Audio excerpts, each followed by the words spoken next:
¿Alguna vez has tenido la sensación de despertar un día y darte cuenta de que te has pasado toda la vida obedeciendo, sin haber vivido de verdad? Pues fue exactamente así como me sentí el día que llamé a la puerta del convento. Mi nombre es Socorro Ramírez. Tengo 78 años. Nací y viví casi toda la vida en Tlacolula de Matamoros, Oaxaca. Después de enterrar a mi marido, Reinaldo, decidí recogerme, o al menos eso creía. Quería paz, quería silencio. Pero lo que encontré dentro de aquellos muros me demostró que el silencio también puede ser una prisión. Pasé 50 años sirviendo, primero a mis padres, después a un hombre que me llamaba esposa, pero me trataba como a una criada. Él era del tipo que en el pueblo llamaban un hombre de bien, pero era yo quien conocía el peso de su mano y el filo de sus palabras. Cuando murió, oía mucha gente decir que debía dar gracias a Dios por haber tenido un buen marido. ¿Agradecer por qué? ¿Por las noches en las que dormí con miedo? ¿Por los años tragando lágrimas en la almohada? Entonces, hice lo que nadie esperaba. Entré en el convento de Nuestra Señora de Guadalupe, pensando que allí dentro iba a encontrar a Dios, pero lo que encontré fue la verdad. Dentro de aquellos muros fríos, vi cosas que ni en mis peores años imaginé. Las monjas, que predicaban la caridad, escondían el pecado tras los velos. A muchachas embarazadas las echaban a toda prisa. Los sacerdotes venían de noche por la puerta de atrás, y la fe se usaba como una cadena para acallar a quienes sufrían. Al principio, callé con ellas, pero cuando vi a una novicia llorar pidiendo ayuda, algo dentro de mí se rompió. Ya había tragado demasiado. Fue entonces cuando lo denuncié todo y, como castigo, fui expulsada, tachada de loca y mentirosa. Hoy vivo en un rancho sencillo en San Bartolo, Coyotepec. Crío gallinas, siembro epazote y escribo cartas a las mujeres que todavía creen que nacer mujer es sinónimo de servir. La gente me llama la vieja del convento, y yo me río, porque fue allí donde finalmente encontré lo que busqué toda la vida. No a Dios en las paredes, sino el coraje dentro de mí, porque la fe, descubrí, no habita en el miedo, habita en la voz que una decide no callar más. La sala de la Madre Superiora olía a cera de abeja pulida y a mentiras antiguas. El aire, pesado e inmóvil, parecía absorber el sonido, convirtiendo cada respiración en un acto de rebeldía. Frente a mí, sentados detrás de una imponente mesa de caoba, estaban mi hermana, la Madre Inés, y el Padre Anselmo. La luz polvorienta que entraba por la ventana enrejada dibujaba barrotes en el suelo, y yo me sentía exactamente así, enjaulada. Mi nombre es Socorro Ramírez, y en aquel momento, a los 58 años, estaba a punto de cometer el mayor acto de fe de mi vida. Decir la verdad. Socorro, por favor. La voz de Inés era un hilo de seda empapado en veneno. Estás cansada.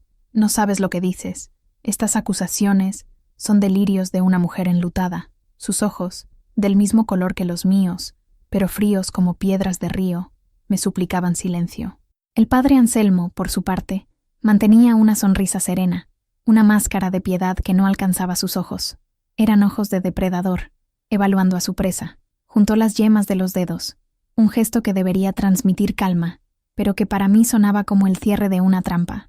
«Hermana Socorro», dijo, con voz aterciopelada, peligrosa. «El demonio se aprovecha del dolor para plantar la semilla de la discordia. Lo que usted vio, o cree haber visto, es una trampa para su alma. Estamos aquí para ayudarla a rezar, a expulsar esos pensamientos impuros. Impuros». La palabra flotó en el aire. Impuro era el miedo en los ojos de la joven Elena. Impuro era el olor a coñac en el aliento del sacerdote en las noches de consejo espiritual. Impuro era el intercambio de favores por silencio que mantenía en pie las blancas paredes de aquel convento. Mi corazón martilleaba contra las costillas, un tambor de guerra que no sabía que poseía.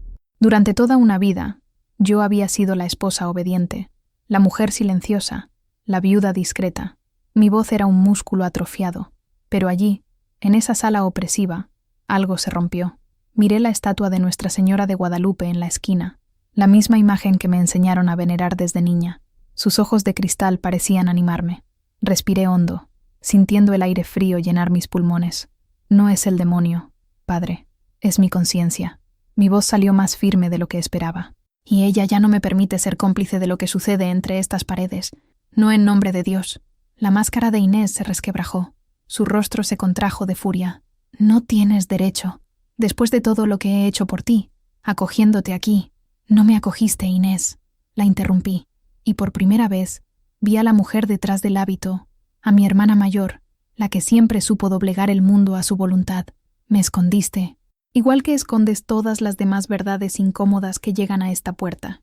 El silencio que siguió fue ensordecedor. El tic-tac de un reloj de péndulo en la pared marcaba el fin de una era, mi era de silencio. No sabía qué pasaría a continuación, si me llamarían loca, si me expulsarían, si simplemente me encerrarían en una habitación hasta que recuperara el juicio. Pero, por primera vez desde que mi marido, Reinaldo, había dado su último suspiro, me sentí verdaderamente libre. La paz que había venido a buscar al convento no estaba en las oraciones repetidas, sino en ese único y aterrador momento de verdad. Para entender cómo llegué a esa sala, necesito retroceder algunos meses, al día en que el silencio se convirtió en mi único compañero. Reinaldo murió un martes por la mañana, en nuestra cama, con el sol de Valencia entrando tímido por la persiana. Murió como vivió, en silencio, sin alardes. El médico dijo que su corazón simplemente se detuvo. Un corazón que, para mí, ya no latía desde hacía mucho tiempo. Nuestro matrimonio de 40 años fue un largo y monótono vals de obligaciones. Fui la esposa que la sociedad y la iglesia esperaban que fuera. Cuidaba de la casa, que brillaba de tan limpia. Preparaba sus comidas, siempre a la hora exacta. Mantenía sus camisas impecablemente planchadas. Y sobre todo, mantenía la boca cerrada. Reinaldo no era un hombre de gritos. Su crueldad era más sutil, tejida en el desprecio silencioso, en las miradas de desaprobación, en las críticas veladas que minaban mi confianza como el agua que perfora la piedra. Me podaba a diario, como quien recorta un rosal para que no crezca demasiado, para que no exhiba sus colores con orgullo. Yo era Socorro, la esposa de Reinaldo. No solo Socorro. Mi identidad estaba ligada a la suya, un apéndice de su respetable existencia. Él era un hombre de negocios, respetado en la ciudad. En la calle, me llamaban Doña Socorro, con un respeto que no era para mí, sino para el apellido que yo llevaba. En casa, yo era solo el mobiliario que respiraba. El velorio fue un teatro. Personas que apenas me dirigían la palabra venían a darme el pésame, apretando mi mano con una compasión ensayada. Era un hombre tan bueno, decían, un pilar de la comunidad. Yo asentía con la cabeza, el velo negro ocultando la sequedad de mis ojos. No podía llorar.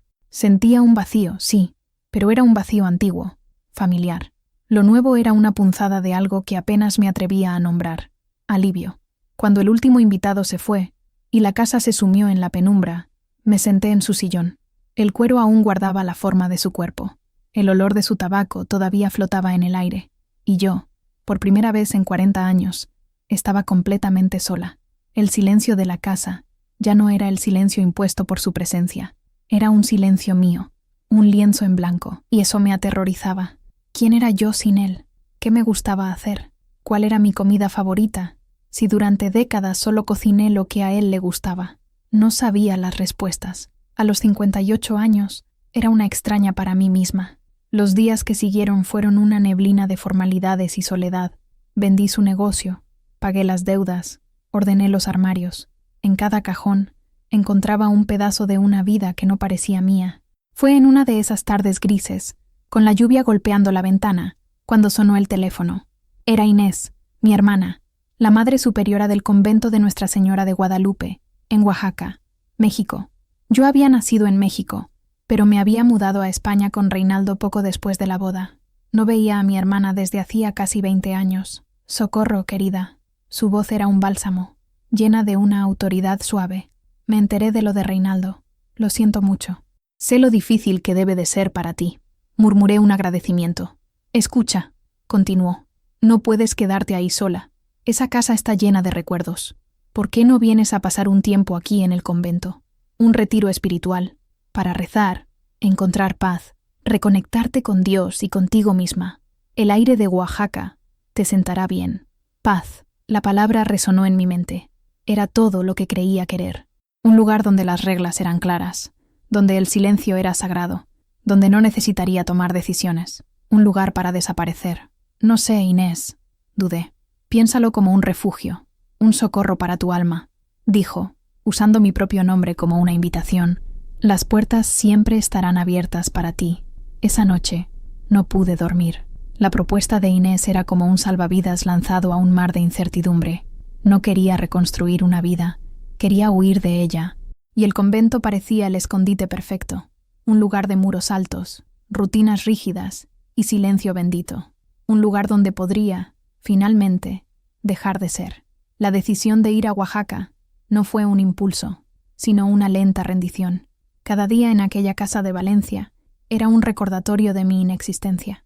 Caminaba por las habitaciones como un fantasma, tocando los objetos que Reinaldo había elegido, sentándome en los muebles que él había comprado.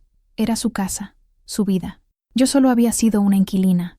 Mi única hija, Isabel, vivía en Barcelona, con su marido y mis 2 nietos. Me llamaba todos los días, con la voz cargada de una preocupación que me sonaba más a una carga. «Mamá, ¿por qué no vienes a vivir con nosotros? Tenemos una habitación de invitados. A los niños les encantaría tener a la abuela cerca». Amaba a Isabel, pero la idea de mudarme a su casa me asfixiaba. Pasaría de ser la esposa de Reinaldo a ser la madre de Isabel, la abuela de Mateo y Sofía. Otro papel, otra caja en la que encajar. No quería ser un apéndice en la vida de nadie más. Quería entender qué había quedado de mí. «Te lo agradezco, hija mía, pero necesito tiempo para mí», respondía, una frase que sonaba extraña en mi propia boca. Tiempo para mí. ¿Qué significaba eso? La propuesta de Inés, en cambio, ofrecía una estructura diferente. En el convento, yo no sería de nadie. Sería una sierva de Dios, una identidad anónima y universal. La idea me atraía con una fuerza peligrosa. Era la promesa de una paz que venía de la anulación del yo, algo que ya había practicado durante 40 años. Era buena en eso. Llamé a Inés una semana después. «Acepto tu invitación», dije, y la sensación de alivio fue inmediata y abrumadora. «Maravilloso, Socorro. Dios ha escuchado mis plegarias», exclamó, con un fervor que parecía genuino. «Prepáralo todo con calma. Aquí encontrarás el descanso que tu alma necesita». Comencé los preparativos. Fue un proceso de desapego. Vendí la casa con todo dentro, excepto por una pequeña maleta con algo de ropa, mis documentos y una caja de madera gastada, donde guardaba las pocas cosas que eran verdaderamente mías. Algunas fotos descoloridas de mis padres, una concha que recogí en la playa de niña, y las cartas que mi madre me escribió en los primeros años de matrimonio, antes de fallecer. Cartas llenas de consejos sobre cómo ser una buena esposa, consejos que seguí al pie de la letra, como un manual de instrucciones. Isabel se quedó desolada con mi decisión. «¿Un convento, mamá? ¿En México? Te vas a enterrar en vida. ¿Qué te pasa?» «No me estoy enterrando, Isabel. Estoy buscando paz», le dije, intentando convencerla y convencerme a mí misma. «¿Paz o huida?», replicó, siempre tan perspicaz. Su pregunta me acompañó durante todo el vuelo transatlántico. La azafata me ofreció una copa de vino, y la acepté. Fue la primera copa de vino que tomé sin el permiso silencioso de Reinaldo. El sabor era de una libertad pequeña y aterradora. Mientras miraba las nubes por la ventanilla, me preguntaba, ¿tenía razón Isabel? ¿Estaba huyendo? Y si era así, ¿de qué? ¿De la soledad? ¿De los recuerdos? ¿O de mí misma? ¿De esa extraña que habitaba mi cuerpo y cuya voz no reconocía? Oaxaca me recibió con un abrazo cálido y húmedo, un olor a tierra mojada y flores exóticas. Era un regreso a una tierra que apenas recordaba. El taxista que me llevó al convento de Nuestra Señora de Guadalupe era un hombre hablador, que señalaba las iglesias barrocas, los mercados coloridos, las mujeres de trenzas largas vendiendo chapulines. El mundo exterior palpitaba con una vida que me parecía lejana, casi agresiva. Cuando el taxi se detuvo frente a los altos muros de piedra del convento, coronados por bugambillas de un rosa vibrante, sentí que mi corazón se calmaba. Los muros eran una promesa de que el mundo ruidoso y confuso se quedaría fuera. Una pequeña puerta de madera se abrió, y una joven novicia me recibió con una sonrisa tímida. Me guió por un patio interior, un oasis de silencio roto, solo por el sonido de una fuente en el centro. El aire era fresco, perfumado con jazmín e incienso. Todo era limpio, ordenado, sereno. Y entonces apareció Inés, caminando hacia mí. El hábito oscuro la hacía parecer más alta, más imponente. Su rostro era el mismo, pero marcado por una autoridad que no recordaba. Me abrazó, un abrazo contenido, casi formal. «Bienvenida, Socorro. Bienvenida a tu nuevo hogar». En ese momento, mirando la paz artificial de aquel lugar, le creí. Creí que había encontrado mi refugio. Mi habitación era una celda, La palabra suena dura, pero era la más precisa. Un espacio pequeño, con paredes encaladas, una cama estrecha con un colchón fino, un pequeño escritorio de madera, una silla y un crucifijo en la pared. La única ventana, alta y enrejada, daba al jardín interior. No había espejos. La ausencia de mi propio reflejo fue lo primero que noté. En aquel lugar, la vanidad era un pecado y la autoobservación un lujo innecesario. Los primeros días, me entregué a la rutina con la devoción de una conversa. La campana nos despertaba a todas antes del amanecer, las oraciones en la capilla fría, el desayuno en silencio, las tareas asignadas. Fui encargada de la lavandería, un trabajo físico y repetitivo, el olor a jabón y agua caliente, el movimiento de frotar, escurrir y tender las sábanas blancas bajo el sol de Oaxaca. Todo eso ayudaba a vaciar la mente. Era un trabajo honesto, que no exigía pensamiento, solo esfuerzo. Era perfecto. El convento era un laberinto de pasillos de piedra, patios soleados y jardines secretos. La arquitectura colonial, con sus arcos y azulejos, era de una belleza austera. Las gruesas paredes aislaban el sonido del mundo exterior, creando una burbuja de tranquilidad. El tiempo parecía moverse de forma diferente allí dentro, medido no en horas, sino en el ritmo de las campanas y las oraciones, laudes, vísperas, completas, pero la paz que tanto anhelaba era esquiva. El silencio del convento no estaba vacío, estaba lleno de sonidos sutiles que mi mente ansiosa magnificaba, el susurro de un hábito en el pasillo, una tos ahogada durante la misa, el chasquido de un rosario, y sobre todo, el sonido de mis propios pensamientos, que ahora, sin las distracciones de la vida cotidiana, gritaban más fuerte que nunca. Recuerdos de Reinaldo me asaltaban en los momentos más inesperados. Mientras doblaba una toalla, recordaba la forma en que él la tiraba al suelo. Mientras comía la sopa aguada de la cena, recordaba las cenas suntuosas que preparaba para sus socios, en las que nunca participaba. El convento no era un escudo contra el pasado, era un invernadero. Inés, mi hermana, la madre superiora, mantenía una distancia profesional. Me trataba como a cualquier otra residente, quizás con un poco más de rigor, para no demostrar favoritismo. Nuestras conversaciones eran breves y centradas en asuntos prácticos. ¿Te estás adaptando bien? ¿Socorro?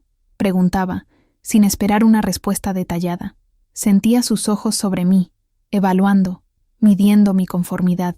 El ambiente, que al principio me pareció sereno, comenzó a revelar sus texturas más oscuras. Había una tensión subyacente, una vigilancia constante. Las monjas mayores se movían con una rigidez que no provenía de la edad, sino de un hábito de autocontrol extremo. Las novicias y postulantes, las más jóvenes, tenían una mirada asustada, una prisa por agradar que me recordaba a mí misma en los primeros años de matrimonio. El olor a copal, el incienso sagrado, que al principio me pareció purificador, ahora me asfixiaba. Lo quemaban constantemente, como si intentaran enmascarar otro olor, un olor a tristeza reprimida, a secretos guardados bajo 7 llaves. Las bugambillas vibrantes que se derramaban sobre los muros parecían una burla, una explosión de vida y color en un lugar dedicado a la negación de los sentidos. Una noche, incapaz de dormir, me acerqué a la ventana de mi celda. La luna llena bañaba el jardín con una luz plateada, transformando las sombras en criaturas misteriosas. Vi una figura solitaria sentada en un banco de piedra cerca de la fuente. Era una joven, quizás no tenía ni 20 años. Lloraba, un llanto silencioso, convulsivo, los hombros sacudiéndose en la oscuridad. Sentí el impulso de acercarme a ella, de ofrecerle algo de consuelo, pero dudé. Las reglas eran claras. Después de las completas, todas debían permanecer en sus habitaciones. Me quedé allí, observándola desde lejos, con el corazón oprimido por una empatía dolorosa. Conocía ese tipo de llanto, el llanto que no puede hacer ruido. En ese momento, me di cuenta de que los muros del convento no solo servían para mantener el mundo fuera, servían también para mantener a las prisioneras dentro, y yo era una de ellas. La paz que había venido a buscar era, en realidad, una rendición, y empezaba a sospechar que el precio de esa rendición era demasiado alto. La vida en el convento era un ecosistema cerrado, con su propia jerarquía y reglas no escritas. Para sobrevivir, era necesario aprender a leer las señales, a descifrar los silencios, y eso fue lo que hice. Comencé a observar a las mujeres con las que compartía aquel techo sagrado. La Madre Inés era el sol alrededor del cual orbitaban todos los demás planetas. Alta, esbelta, con un rostro de rasgos finos que la edad aún no había logrado suavizar, gobernaba con una eficiencia implacable. Sus ojos de halcón no se perdían nada. Para ella, el convento era una empresa, y la salvación de las almas, su producto. La reputación de la institución era su mayor preocupación. Cualquier cosa que pudiera manchar esa imagen era rápidamente barrida bajo las alfombras gruesas y oscuras. Veía en ella la misma rigidez de nuestro padre, un hombre que confundía la disciplina con el amor. Quizás ella solo estaba replicando el único modelo de autoridad que conoció. Luego estaba la hermana Clara, una monja anciana, de 70 y pocos años, con un rostro arrugado como un mapa de ríos secos y unos ojos azules sorprendentemente límpidos. Llevaba en el convento desde los 16 años, cuidaba del huerto, y sus manos, nudosas y sucias de tierra, eran las manos más honestas que había visto jamás. Clara no hablaba mucho, pero cuando lo hacía, sus palabras eran como semillas, pequeñas, pero con el potencial de crecer. Me ofreció una sonrisa genuina en mi primer día, y ese pequeño gesto de calidez fue un ancla para mí. La joven que había visto llorando en el jardín se llamaba Elena. Era una postulante, lo que significaba que estaba en la etapa inicial, probando su vocación. Tenía 19 años. Era de una familia rica de la Ciudad de México. Su belleza era del tipo que atraía miradas, con un largo cabello negro, que pronto sería cortado, y unos ojos enormes y expresivos, que la mayor parte del tiempo estaban llenos de una profunda melancolía. Había una fragilidad en ella, un aura de quien ha sido rota y pegada de nuevo de forma incorrecta. Se movía con una vacilación constante, como si pidiera disculpas por existir, y, finalmente, estaba el padre Anselmo. No vivía en el convento, pero era la figura masculina dominante, el confesor oficial y guía espiritual. Era un hombre de unos 50 años, encantador de una manera peligrosa. Tenía una voz de barítono que usaba con maestría en los sermones, haciendo que las mujeres mayores suspiraran de devoción. Exudaba poder, un poder que provenía no solo de su posición en la iglesia, sino de una confianza inquebrantable en sí mismo. Trataba a todas las hermanas con una cortesía paternalista, pero notaba la forma en que su mirada se detenía un poco más en las más jóvenes, como Elena. Había una intimidad en su trato con la Madre Inés que trascendía la relación profesional. Eran aliados, socios en un negocio que yo aún no comprendía.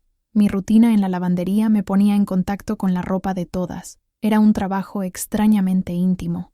Aprendía sobre ellas por la tela de sus hábitos, por las manchas de tierra en los delantales de la hermana Clara, por las pequeñas gotas de cera de vela en las vestiduras de las coristas. Un día, al lavar el velo de postulante de Elena, encontré una pequeña mancha de tinta en el borde. Al día siguiente, vi que la mancha había desaparecido, frotada con tanta fuerza que la tela estaba raída. Era una señal de un secreto, de algo que necesitaba ser borrado. Comencé a pasar más tiempo en el huerto, con el pretexto de ayudar a la hermana Clara. Ella me enseñó a distinguir las hierbas, a podar los tomates, a oler la lluvia antes de que cayera. Entre una tarea y otra, conversábamos. «Pareces un alma inquieta, Socorro», me dijo un día, sin apartar los ojos de los rosales que cuidaba. «Creo que ya no sé cómo estar quieta», respondí, sorprendiéndome a mí misma con la honestidad. Ella sonrió, una sonrisa que iluminó su rostro. Quieta y silenciosa son cosas diferentes. El silencio puede estar lleno de vida, como la tierra antes de que la semilla brote. La quietud impuesta es como una piedra, no deja crecer nada. Sus palabras resonaron en mí.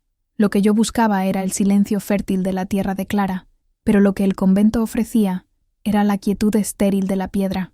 Miré a Elena, que escardaba un cantero cercano con una furia contenida, arrancando las malas hierbas como si fueran sus propios pensamientos. Vi al padre Anselmo acercarse a ella, poner una mano en su hombro y susurrarle algo al oído. El cuerpo de Elena se tensó, y ella solo asintió, sin levantar los ojos del suelo. En esa interacción, que duró apenas unos segundos, vi un juego de poder que conocía muy bien. Era la misma dinámica que tuve con Reinaldo durante 40 años. La mano en el hombro no era un gesto de consuelo, era un acto de posesión, y la mirada de Elena no era de devoción, era de miedo. Allí, entre los olores de tierra y epazote, comprendí que las paredes del convento, No me protegían del mundo que había dejado atrás. Solo recreaban la misma prisión, con barrotes diferentes. Los días se convirtieron en semanas, y la rutina del convento, que al principio me pareció un bálsamo, comenzó a revelarse como un corsé, apretando cada día un poco más. Las oraciones de la madrugada, el canto gregoriano que resonaba por los fríos pasillos, todo comenzó a sonar mecánico, desprovisto de la espiritualidad que esperaba encontrar. Era una actuación, una coreografía ensayada para un público invisible. Seguía con mi trabajo en la lavandería, pero mi mente ya no estaba vacía. Estaba alerta, registrando cada detalle, cada disonancia en la melodía aparentemente perfecta de la vida conventual. Empecé a notar las conversaciones que cesaban abruptamente cuando me acercaba. Vi intercambios de miradas entre las monjas mayores, miradas que contenían volúmenes de historias no contadas. Había un lenguaje secreto en ese lugar, y yo era una analfabeta. Cierta tarde, mientras tendía las sábanas en el tendedero del patio de servicio, oí voces provenientes del despacho de Inés, cuya ventana estaba entreabierta. Reconocí la voz de ella y la del padre Anselmo. La curiosidad, un sentimiento que había suprimido durante décadas, me venció. Me acerqué, fingiendo arreglar una sábana que se había caído al suelo. «La familia se está impacientando, Anselmo», decía Inés, con la voz baja y tensa. «Su padre ha vuelto a llamar. Quiere garantías de que el problema se resolverá con discreción». «Y se resolverá, Inés, como siempre», respondió el sacerdote, con su calma irritante. «La chica es terca, pero está aprendiendo la lección de la obediencia. El consejo y la oración hacen milagros. Lo sabes. Lo más importante es que se confirme la donación para el ala nueva de la capilla. Su generosidad depende de nuestra eficiencia. No me gusta esto, Anselmo. Es tan joven y parece tan frágil». Había un raro tono de vacilación en la voz de mi hermana. «La fragilidad es una puerta a la gracia divina», dijo el sacerdote, la frase sonando como algo sacado de un manual de manipulación. «Estamos salvando el honor de una familia y el alma de una muchacha, y de paso, asegurando el futuro de nuestro convento. Dios obra de maneras misteriosas, ¿no es así?» Sentí un escalofrío, a pesar del sol cálido en mi espalda. Problema, discreción, donación. Las palabras se conectaron en mi mente, formando un patrón feo y perturbador. Me alejé de la ventana antes de que pudieran verme, con el corazón latiendo descompasado. No sabía a quién se referían, pero la imagen de Elena, con sus ojos asustados, surgió inmediatamente en mi mente. A partir de ese día, pasé a observar a Elena con más atención. Estaba más delgada, más pálida. Durante las comidas, apenas tocaba la comida. En los raros momentos de recreo, cuando las otras jóvenes conversaban en grupos, ella se sentaba sola, con un libro abierto en el regazo, pero sus ojos fijos en un punto distante. Parecía una sombra, desapareciendo poco a poco. Intenté acercarme a ella. Un día, en la biblioteca, la vi intentando alcanzar un libro en un estante alto. «Déjame ayudarte», le dije, tomando el libro para ella. Era un volumen de poemas de Sor Juana Inés de la Cruz. «Gracias, hermana Socorro», susurró, sin mirarme a los ojos. «Sor Juana, una mujer de gran coraje», comenté, intentando iniciar una conversación. «Y de gran sufrimiento». Elena finalmente levantó la mirada, y por un instante vi una chispa de conexión. «La silenciaron, al final», dijo, con la voz casi inaudible. «Dijeron que su mente era un peligro para su alma. A veces, la gente teme lo que no puede controlar», respondí, mirándola directamente. Sus ojos se llenaron de lágrimas. Tomó el libro, abrazándolo contra su pecho como si fuera un escudo, y salió apresuradamente de la biblioteca, dejándome sola con el peso de aquellas palabras. La silenciaron. La paz del convento ahora me parecía una farsa. Era la paz de un cementerio, la tranquilidad de las emociones enterradas vivas. El silencio no era sagrado, era impuesto. Las paredes blancas no simbolizaban la pureza, sino el ocultamiento. Y yo, que había venido allí para esconderme del mundo, me encontraba ahora en el centro de un misterio que me negaba a ignorar. La esposa obediente estaba muriendo, y en su lugar nacía una mujer curiosa y peligrosa. Mi refugio personal se convirtió en el huerto de la hermana Clara. Era el único lugar en el convento donde la vida parecía seguir su curso natural, sin reglas impuestas. Las plantas crecían hacia el sol, las abejas zumbaban entre las flores de calabaza, y la tierra olía a verdad. Allí, entre los canteros de cilantro y pimiento, encontraba un poco del silencio fértil que Clara había mencionado. Ella parecía sentir mi inquietud. Nunca me presionaba con preguntas, pero creaba espacios para que yo pudiera hablar, si quería. Un día, mientras trasplantábamos plantones de tomate, me miró con sus ojos azules y límpidos. «Me recuerdas a una planta que ha estado en una maceta pequeña durante mucho tiempo. Socorro», dijo, con su sencillez desconcertante. «Las raíces están todas enmarañadas, buscando espacio. Ahora que estás en tierra abierta, no saben hacia dónde crecer». La metáfora fue tan precisa que me dejó sin aliento. «Ni siquiera sé si todavía tengo raíces, Clara», confesé, con la voz entrecortada. «Todos las tenemos», respondió, afianzando un plantón en la tierra. «A veces, solo necesitan un poco de agua y coraje para estirarse de nuevo». Animada por su tranquila sabiduría, me arriesgué a hacer una pregunta. «Clara, ¿cuánto tiempo llevas aquí?» 57 años. Entré con 16. Mis padres pensaron que era lo mejor para mí. Yo era demasiado soñadora para el mundo. ¿Y tú? ¿Nunca te arrepentiste?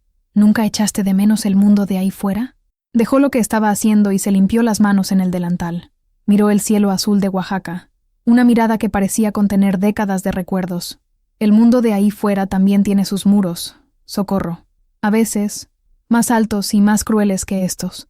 Aquí encontré mi propósito en la tierra, en las plantas. Pero no todas lo encuentran. Muchas muchachas llegan llenas de esperanza, o de miedo, y se van, diferentes». La palabra «se van» quedó flotando en el aire. «¿Como Elena?», pregunté, en voz más baja. El rostro de Clara se ensombreció un poco. Volvió a remover la tierra. «Elena tiene un alma delicada, como una orquídea. Necesita el ambiente adecuado para florecer. Y este no siempre es el ambiente adecuado». Era una respuesta evasiva, pero lo decía todo. Había una clara distinción entre nosotras, las monjas de vocación, y ellas, las muchachas que venían por otros motivos. Elena pertenecía al segundo grupo, y su destino era incierto. Esa misma semana, presencié otra escena que alimentó mis sospechas. Era tarde en la noche, y un dolor de estómago me mantenía despierta. Fui a la cocina comunitaria para prepararme una infusión de manzanilla. El convento estaba en silencio absoluto. Al pasar por el pasillo que llevaba al ala de huéspedes, un área raramente utilizada, vi una luz encendida bajo la puerta de una de las habitaciones. Oí un sollozo ahogado. Era Elena, y entonces oí la voz del padre Anselmo, baja y persuasiva. «Es la única manera, hija mía. Un acto de penitencia para limpiar tu alma y el honor de tu familia. Piénsalo como un sacrificio que ofreces a Dios. Él lo entenderá». No pude oír la respuesta de Elena, solo el sonido de más llanto. Sentí que la sangre se me helaba. Regresé a mi habitación, con el estómago revuelto por una razón que no era física. ¿Un consejo espiritual a esa hora de la noche? ¿En el ala de huéspedes? La escena estaba mal en todos los niveles. La intimidad forzada, la vulnerabilidad de Elena, la autoridad incuestionable del sacerdote. Era una telaraña, y la joven estaba atrapada en el centro. A la mañana siguiente, en la capilla, los observé a los tres. A Inés, con el rostro impasible, rezando con un fervor que ahora me parecía falso. Al padre Anselmo, pronunciando palabras sobre el perdón y la misericordia con su voz resonante. Y a Elena, de rodillas, con la cabeza gacha, pareciendo más pequeña, más frágil que nunca. No rezaba, parecía estar pidiendo disculpas a Dios por existir. Miraba a mi hermana y veía a una extraña, la niña con la que compartí habitación, con la que intercambié secretos infantiles, había desaparecido. En su lugar, había una administradora, una guardiana de secretos que sacrificaba individuos por el bien de la institución. Ella había elegido su bando, y yo, con una claridad dolorosa, me di cuenta de que tenía que elegir el mío. Mis raíces, como dijo Clara, estaban empezando a estirarse, y crecían en dirección a esa joven asustada, no en dirección al altar. El convento tenía una rutina de confesiones semanales. Todas las hermanas y residentes debían confesarse con el padre Anselmo. Para mí, la práctica siempre había sido incómoda. Confesar mis pecados a un hombre, un intermediario entre Dios y yo, me parecía una formalidad innecesaria. Con Reinaldo, confesaba pecados triviales, impaciencia, pensamientos vanos, porque los pecados reales, los de omisión, los de tragarme mi propia voz, no parecían tener cabida allí. Pero ahora, las cosas eran diferentes. Decidí usar la confesión como una herramienta, no para exponer mi alma, sino para sondear la suya, El confesionario era una caja de madera oscura y sofocante, que olía a polvo y a secretos susurrados. La rejilla que nos separaba era un filtro, distorsionando los rostros, haciendo la conversación impersonal y al mismo tiempo peligrosamente íntima. «Bendígame, Padre, porque he pecado», comencé, la fórmula de siempre. «Diga, hija mía». La voz de Anselmo era un murmullo profesional. «He tenido pensamientos perturbadores, Padre. Me preocupo por los demás. Me preocupa que la carga de algunas almas sea demasiado pesada para que la soporten solas». Hubo una pausa. «La compasión es una virtud, hermana Socorro, pero la preocupación excesiva puede ser una forma de orgullo. Debemos confiar en que Dios y sus siervos están guiando a cada alma por el camino correcto. Pero, ¿y si el camino parece oscuro y lleno de dolor? ¿Y si una joven oveja parece perdida y asustada? ¿No es nuestro deber ayudarla a encontrar la luz?» Estaba hablando de Elena, y sabía que él lo sabía. Su voz se volvió más firme, con un toque de advertencia. «Nuestro deber es rezar y obedecer. La obediencia es el camino más corto a la santidad. Cuestionar los designios de Dios o las decisiones de aquellos a quienes Él ha puesto en autoridad es una trampa del enemigo. ¿Ha estado cuestionando la autoridad, hija mía?» «He estado cuestionando el silencio, Padre», respondí, sintiendo un escalofrío de desafío. «La Biblia dice que hay tiempo de callar y tiempo de hablar. ¿Cómo sabemos cuál es el tiempo correcto?» El silencio al otro lado de la rejilla fue largo y pesado. Podía sentirlo evaluándome, dándose cuenta de que ya no era la viuda dócil que había llegado allí en busca de paz. «El tiempo correcto lo determinan la sabiduría y la jerarquía de la Santa Madre Iglesia», dijo, con la voz fría como el acero. «Su penitencia será rezar el rosario 3 veces, meditando sobre la virtud de la humildad y la obediencia. Y le aconsejo que se concentre en su propia alma, que parece estar en un estado de gran agitación. Deje el cuidado de las otras ovejas al pastor». Me dio la absolución, pero sus palabras fueron una declaración de guerra. Deje el cuidado de las otras ovejas al pastor. Él era el pastor, y yo era la oveja que se estaba alejando del rebaño. Salí del confesionario sintiendo no el alivio del perdón, sino la certeza del conflicto. Mi intento de sondearlo se había convertido en una confrontación velada. Me había delatado. Ahora estarían vigilándome. Mi relación con Inés se volvió aún más tensa. Me asignó tareas más aisladas, como organizar los archivos antiguos en la biblioteca, un trabajo tedioso que me mantendría alejada de las demás. Apenas nos hablábamos, y cuando lo hacíamos, era con una formalidad gélida que dolía más que cualquier grito. Éramos 2 extrañas que compartían los mismos recuerdos de infancia, pero el castigo de Inés tuvo un efecto contrario.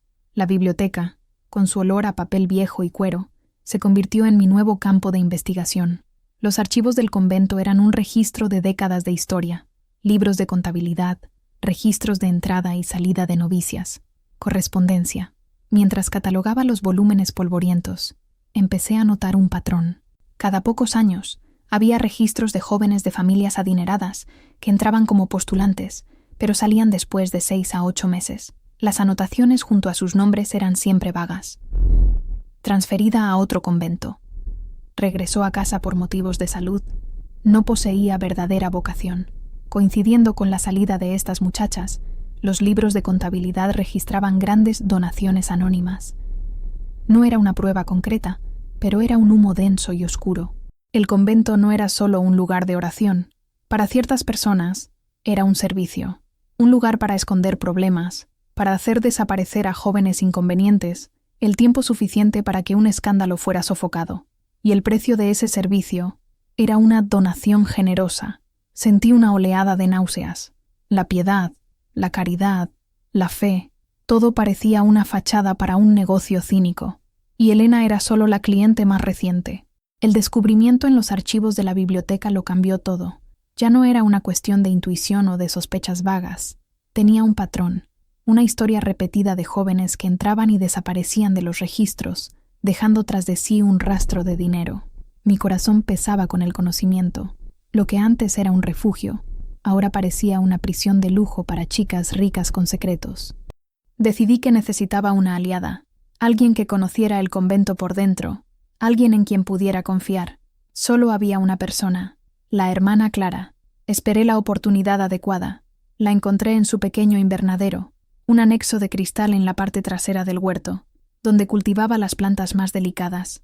El aire allí dentro era cálido y húmedo, con olor a tierra fértil y a flores de orquídea. Estaba podando un helecho con una delicadeza quirúrgica.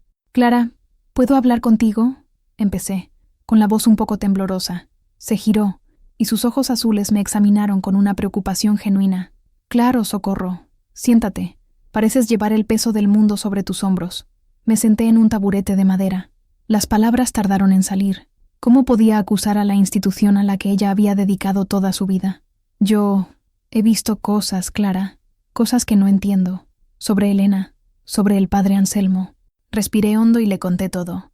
La conversación que oí entre Inés y el sacerdote, la sesión de consejo nocturna, el patrón que encontré en los archivos. Mientras hablaba, el rostro de Clara permaneció impasible, pero sus ojos se entristecieron.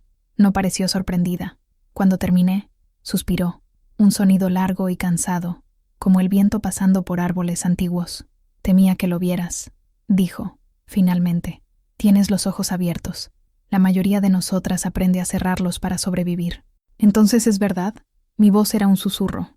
«¿El convento es un lugar para esconder los problemas de los ricos?». Clara asintió lentamente. «No siempre fue así. Cuando llegué era una comunidad sencilla, de oración y trabajo. Pero las cosas cambiaron. El mundo cambió. El convento se hizo viejo. Necesitaba reparaciones. Las donaciones disminuyeron. Fue entonces cuando llegó el padre Anselmo. Con sus ideas, sus contactos. Él y la madre Inés hicieron un pacto, supongo. Un pacto para salvar el convento. Pero quizás perdieron el alma en el proceso. Caminó hasta una maceta, donde una orquídea blanca, de una belleza fantasmagórica, estaba en plena floración. Lo llaman obra de misericordia. Ofrecen un santuario para familias en crisis, para muchachas que han cometido un error. Les dan un techo, silencio, discreción. A cambio, las familias muestran su gratitud. Todos salen ganando, dicen. El honor de la familia se salva. La muchacha es rehabilitada y el convento sobrevive. Pero ¿a qué costo, Clara? ¿A qué costo para esas muchachas? No son rehabilitadas, son silenciadas, destrozadas. «Lo sé», dijo, tocando un pétalo de la orquídea con la punta del dedo. «Lo veo en sus ojos cuando se van. Dejan un pedazo de sí mismas atrás. Intenté hablar con Inés, hace años, sobre la primera muchacha. Me dijo que era sentimental, que no entendía las duras realidades del mundo. Me dijo que cuidara de mi jardín y le dejara la administración a ella. La resignación en su voz me desesperó. ¿Y obedeciste? Simplemente, ¿cuidaste de tu jardín?» Clara me miró, y por primera vez vi una chispa de fuego en sus ojos, generalmente serenos. «Cuido de mi jardín, Socorro, pero también siembro semillas. Hablo con las muchachas, las escucho, sin juzgarlas. Les ofrezco un lugar seguro para llorar. Les doy infusiones para calmar sus nervios. Es todo lo que puedo hacer. No soy una guerrera, pero quizás yo necesite serlo», dije, más para mí misma que para ella. «Ten cuidado, Socorro», me advirtió, con la voz llena de una urgencia repentina. «No estás lidiando solo con tu hermana. El padre Anselmo es un hombre poderoso, con amigos en las altas esferas. No dudarán en aplastar a cualquiera que amenace el pequeño reino que han construido aquí». Sus palabras eran una advertencia, pero para mí sonaron como un desafío. Salí del invernadero sintiendo una mezcla de miedo y determinación. Ya no estaba sola. Clara, con su resistencia silenciosa, me había dado la fuerza que necesitaba. Ella cuidaba del jardín, sembraba semillas de consuelo. Mi trabajo, decidí allí, sería arrancar las malas hierbas de raíz. La confirmación de la hermana Clara fue la pieza que faltaba. El rompecabezas estaba armado, y la imagen que formaba era grotesca. El convento de Nuestra Señora de Guadalupe no era un santuario, sino un negocio de gestión de crisis morales para la élite. Mi hermana y el padre Anselmo eran los directores de esa empresa sombría. Con esa certeza, mi percepción de todo a mi alrededor se agudizó. Comencé a ver los hilos invisibles que conectaban a las personas y los eventos. El coche de lujo que se detenía discretamente en la puerta trasera una vez por semana. El sobre grueso que el chófer le entregaba a Inés. La deferencia excesiva con la que mi hermana trataba al sacerdote. Una deferencia que no era de subordinada a superior, sino de socia a socio. Mi propia posición se volvió precaria. Yo era la hermana de la madre superiora, lo que me daba una cierta protección, pero también me convertía en una amenaza mayor. Era la pieza suelta, la testigo incómoda. Inés comenzó a tratarme con una frialdad cortante. Nuestros encuentros en los pasillos estaban marcados por un silencio pesado. Sus ojos me decían lo que sus labios no se atrevían: no te entrometas. El padre Anselmo, por otro lado, cambió de táctica. Después de nuestra confesión, pasó a tratarme con una simpatía ostentosa. Me buscaba durante el recreo, preguntando sobre mi adaptación, elogiando mi trabajo en la biblioteca. «Hermana Socorro, su presencia ha traído una nueva luz a este lugar», dijo un día, con la sonrisa nunca llegando a los ojos. «Pero percibo una cierta melancolía en su semblante. El luto es un proceso largo. Quizás necesite un consejo espiritual más profundo». La oferta era una trampa. Quería atraerme, descubrir lo que sabía, quizás manipularme como hacía con las otras. «Agradezco su preocupación, padre», respondí, manteniendo mi voz neutra. «Pero encuentro gran consuelo en la oración silenciosa y en el trabajo. Dios habla más alto en el silencio que en muchas palabras». Fue un golpe directo, y vi un destello de irritación en sus ojos antes de que la máscara de piedad volviera a su lugar. Entendió que no sería una presa fácil. La Guerra Fría había sido declarada. Mi enfoque principal, sin embargo, seguía siendo Elena.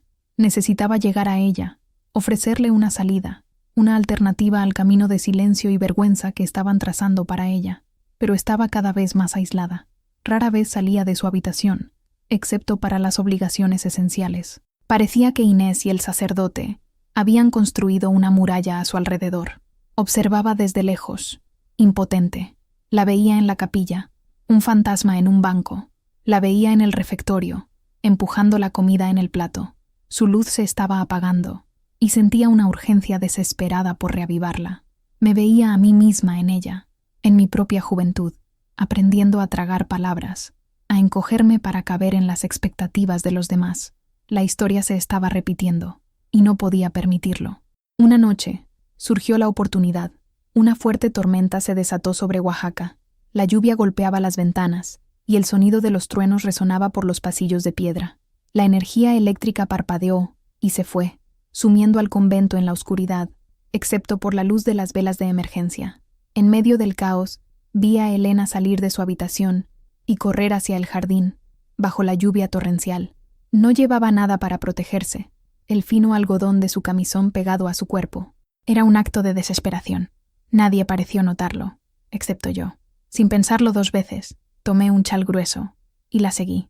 La lluvia me empapó en segundos. La encontré cerca de la fuente, de pie, con el rostro vuelto hacia el cielo, como si implorara a los cielos una respuesta o un final. Sus hombros temblaban, pero no sé si de frío o de llanto. Me acerqué lentamente y le puse el chal sobre los hombros. Se asustó, girándose con los ojos desorbitados de pánico. «Soy yo, Elena». «Socorro», dije con voz suave. «Te vas a resfriar. Entremos». «Déjame en paz», gritó con la voz ronca. «No hay lugar para mí aquí dentro. No hay lugar para mí en ninguna parte».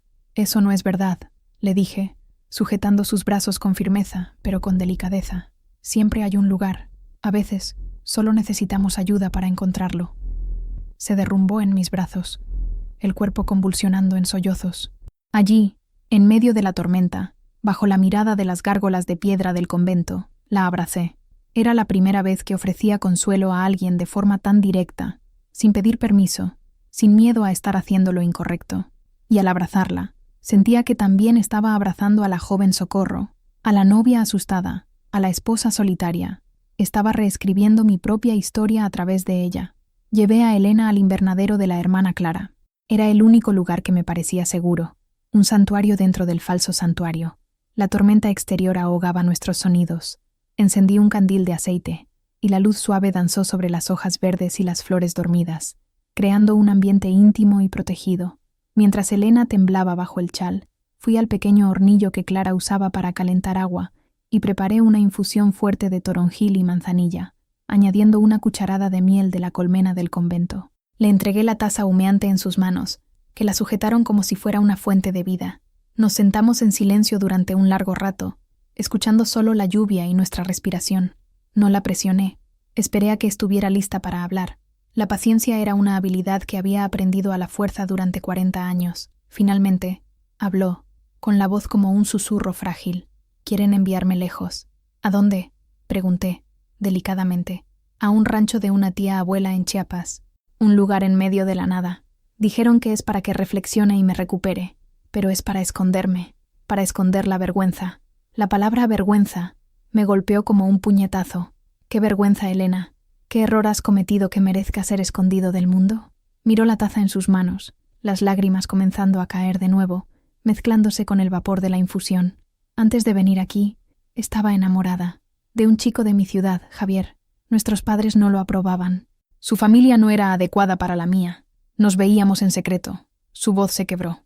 Nosotros fuimos descuidados. Mis padres lo descubrieron. Se enfurecieron. Dijeron que había deshonrado el nombre de la familia. Mi padre me dijo que tenía 2 opciones: ser enviada a un internado en Suiza o venir aquí, al convento, para purificar mi alma. Elegí aquí porque parecía más cerca de casa. Fui una tonta. No fuiste una tonta, Elena. Estabas enamorada y estabas asustada. Es más que eso. Hermana, socorro. Sollozó. Y entonces la verdad salió a la luz. La verdad que yo ya sospechaba, pero que oír en voz alta lo hacía todo más real y terrible. Creo que estoy embarazada. La confesión quedó flotando en el aire cálido y húmedo del invernadero. Embarazada. Ese era el problema que necesitaba ser resuelto con discreción. Por eso la familia estaba dispuesta a pagar cualquier precio. No era para salvar el alma de Elena, era para salvar las apariencias. El padre Anselmo lo sabe, continuó, con la voz llena de pavor. Se lo conté en confesión. Pensé que me ayudaría, pero él me hizo sentir sucia, pecadora. Dijo que la única manera de redimirme a mí y a mi familia era aceptar la penitencia en silencio, hacer lo que me ordenaran, desaparecer. La rabia me subió por la garganta, una bilis caliente. La hipocresía era de una magnitud que me mareaba. Usar el confesionario, un lugar de supuesta misericordia, como una herramienta de coacción. Usar la fe para quebrar el espíritu de una joven. ¿Y mi hermana? ¿La madre Inés? Pregunté, necesitando oírlo. Está de acuerdo con él.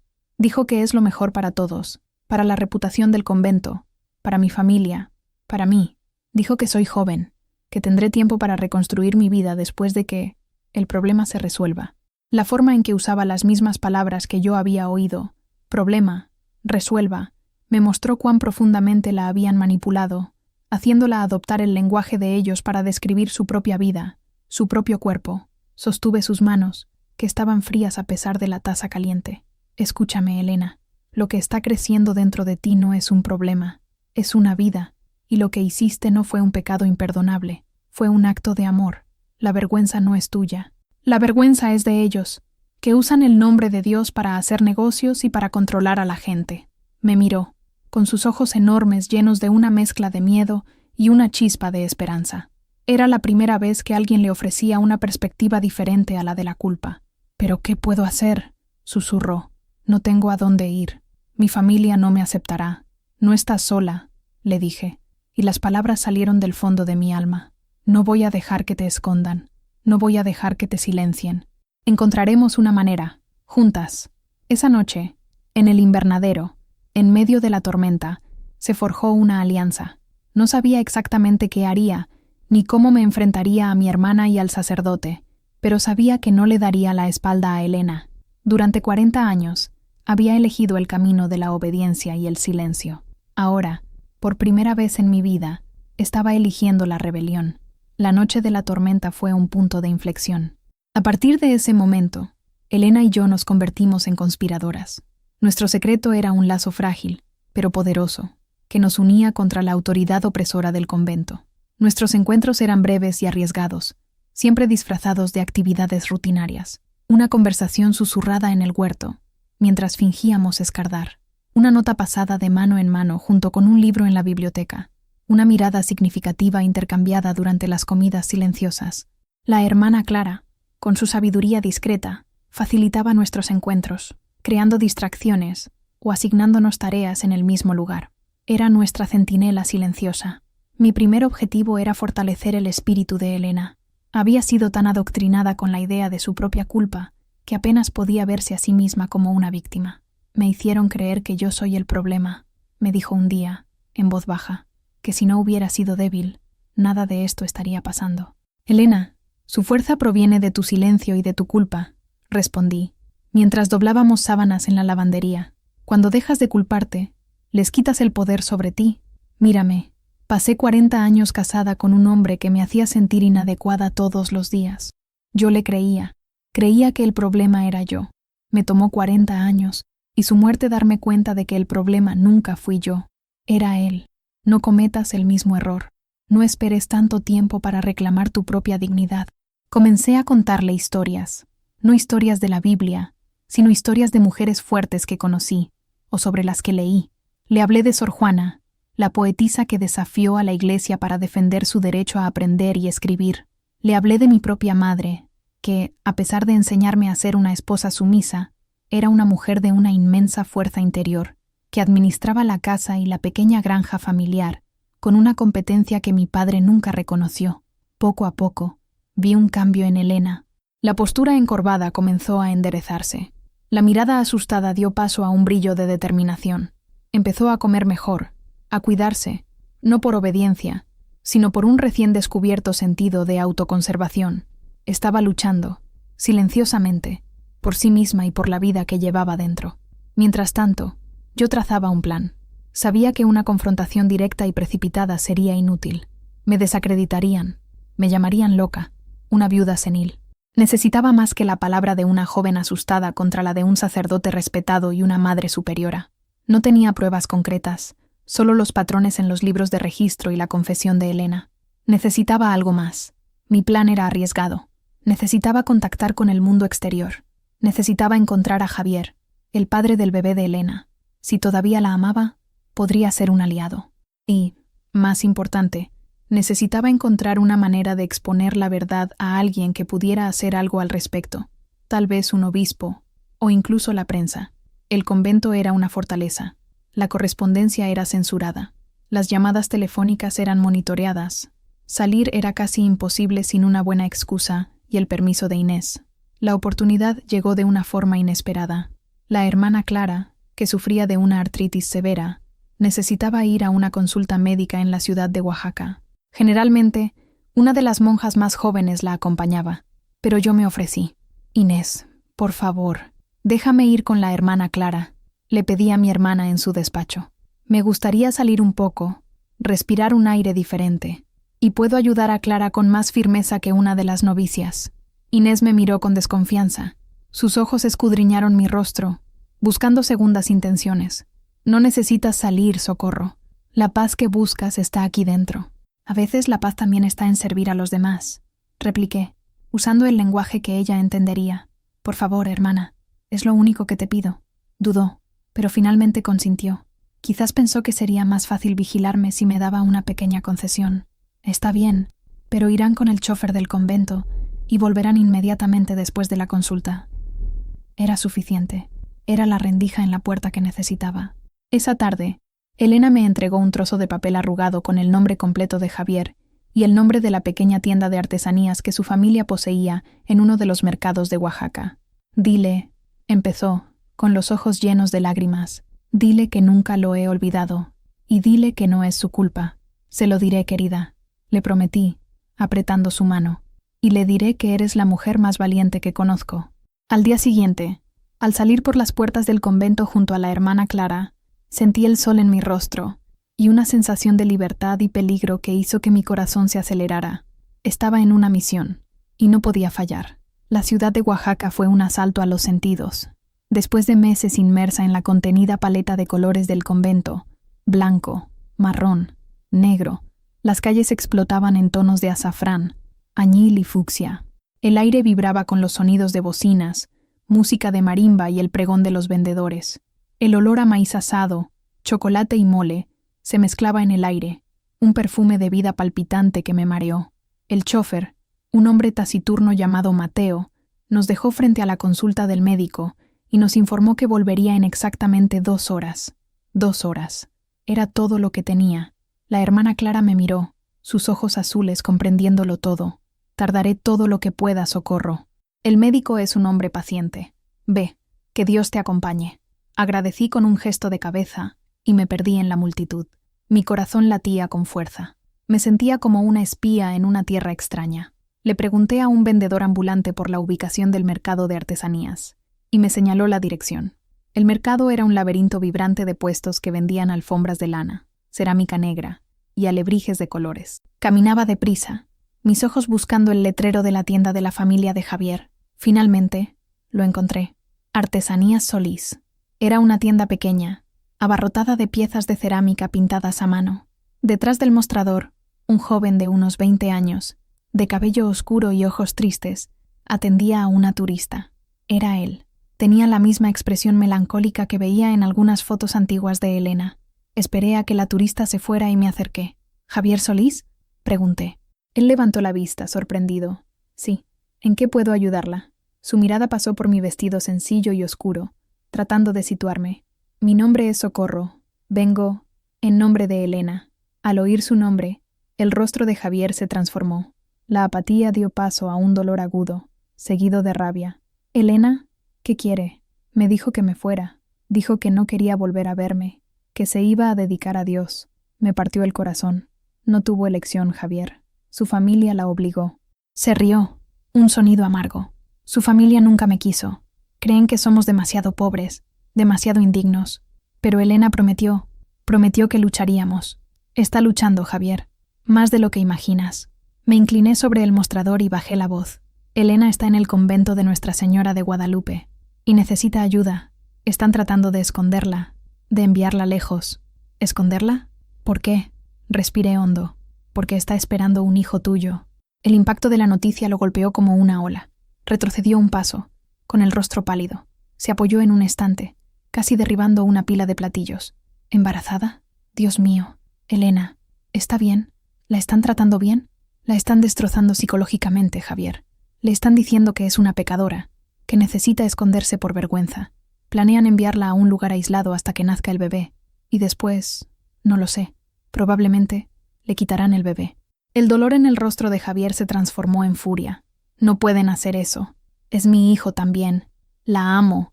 Voy a sacarla de allí. No seas impulsivo, le advertí. El convento está protegido por su familia y por un sacerdote muy influyente. Si simplemente apareces allí, lo negarán todo y la aislarán aún más. Necesitamos un plan. ¿Qué plan? ¿Qué podemos hacer? Por ahora, nada. Tengo que volver. Pero ahora que te he encontrado, tenemos una conexión con el mundo exterior. Necesito que hagas algo por mí. Necesito que intentes contactar con el obispo de la diócesis. Discretamente. Dile que hay preocupaciones sobre el bienestar de una joven postulante en el convento. No des muchos detalles, para no exponerte. Solo siembra la semilla de la duda, y espera una señal mía. Le di un pequeño trozo de papel con el número de un teléfono público cerca del convento, al que podría intentar llamar en una emergencia. Haré lo que sea, dijo, con los ojos brillando con una nueva determinación. Solo dime que ella sabe que todavía la amo. Lo sabe, Javier. Y saber que estás luchando por ella le dará la fuerza que necesita. Miré el reloj. Mi tiempo se estaba acabando. Salí de la tienda y corrí de vuelta a la consulta del médico, con el corazón hecho una mezcla de triunfo y terror. Había dado un paso peligroso. Había involucrado a un extraño en nuestra conspiración. Pero al ver el amor y la furia en los ojos de Javier, supe que había hecho lo correcto. Elena ya no estaba sola. Éramos 3 contra el sistema. Y quizás, solo quizás, teníamos una oportunidad.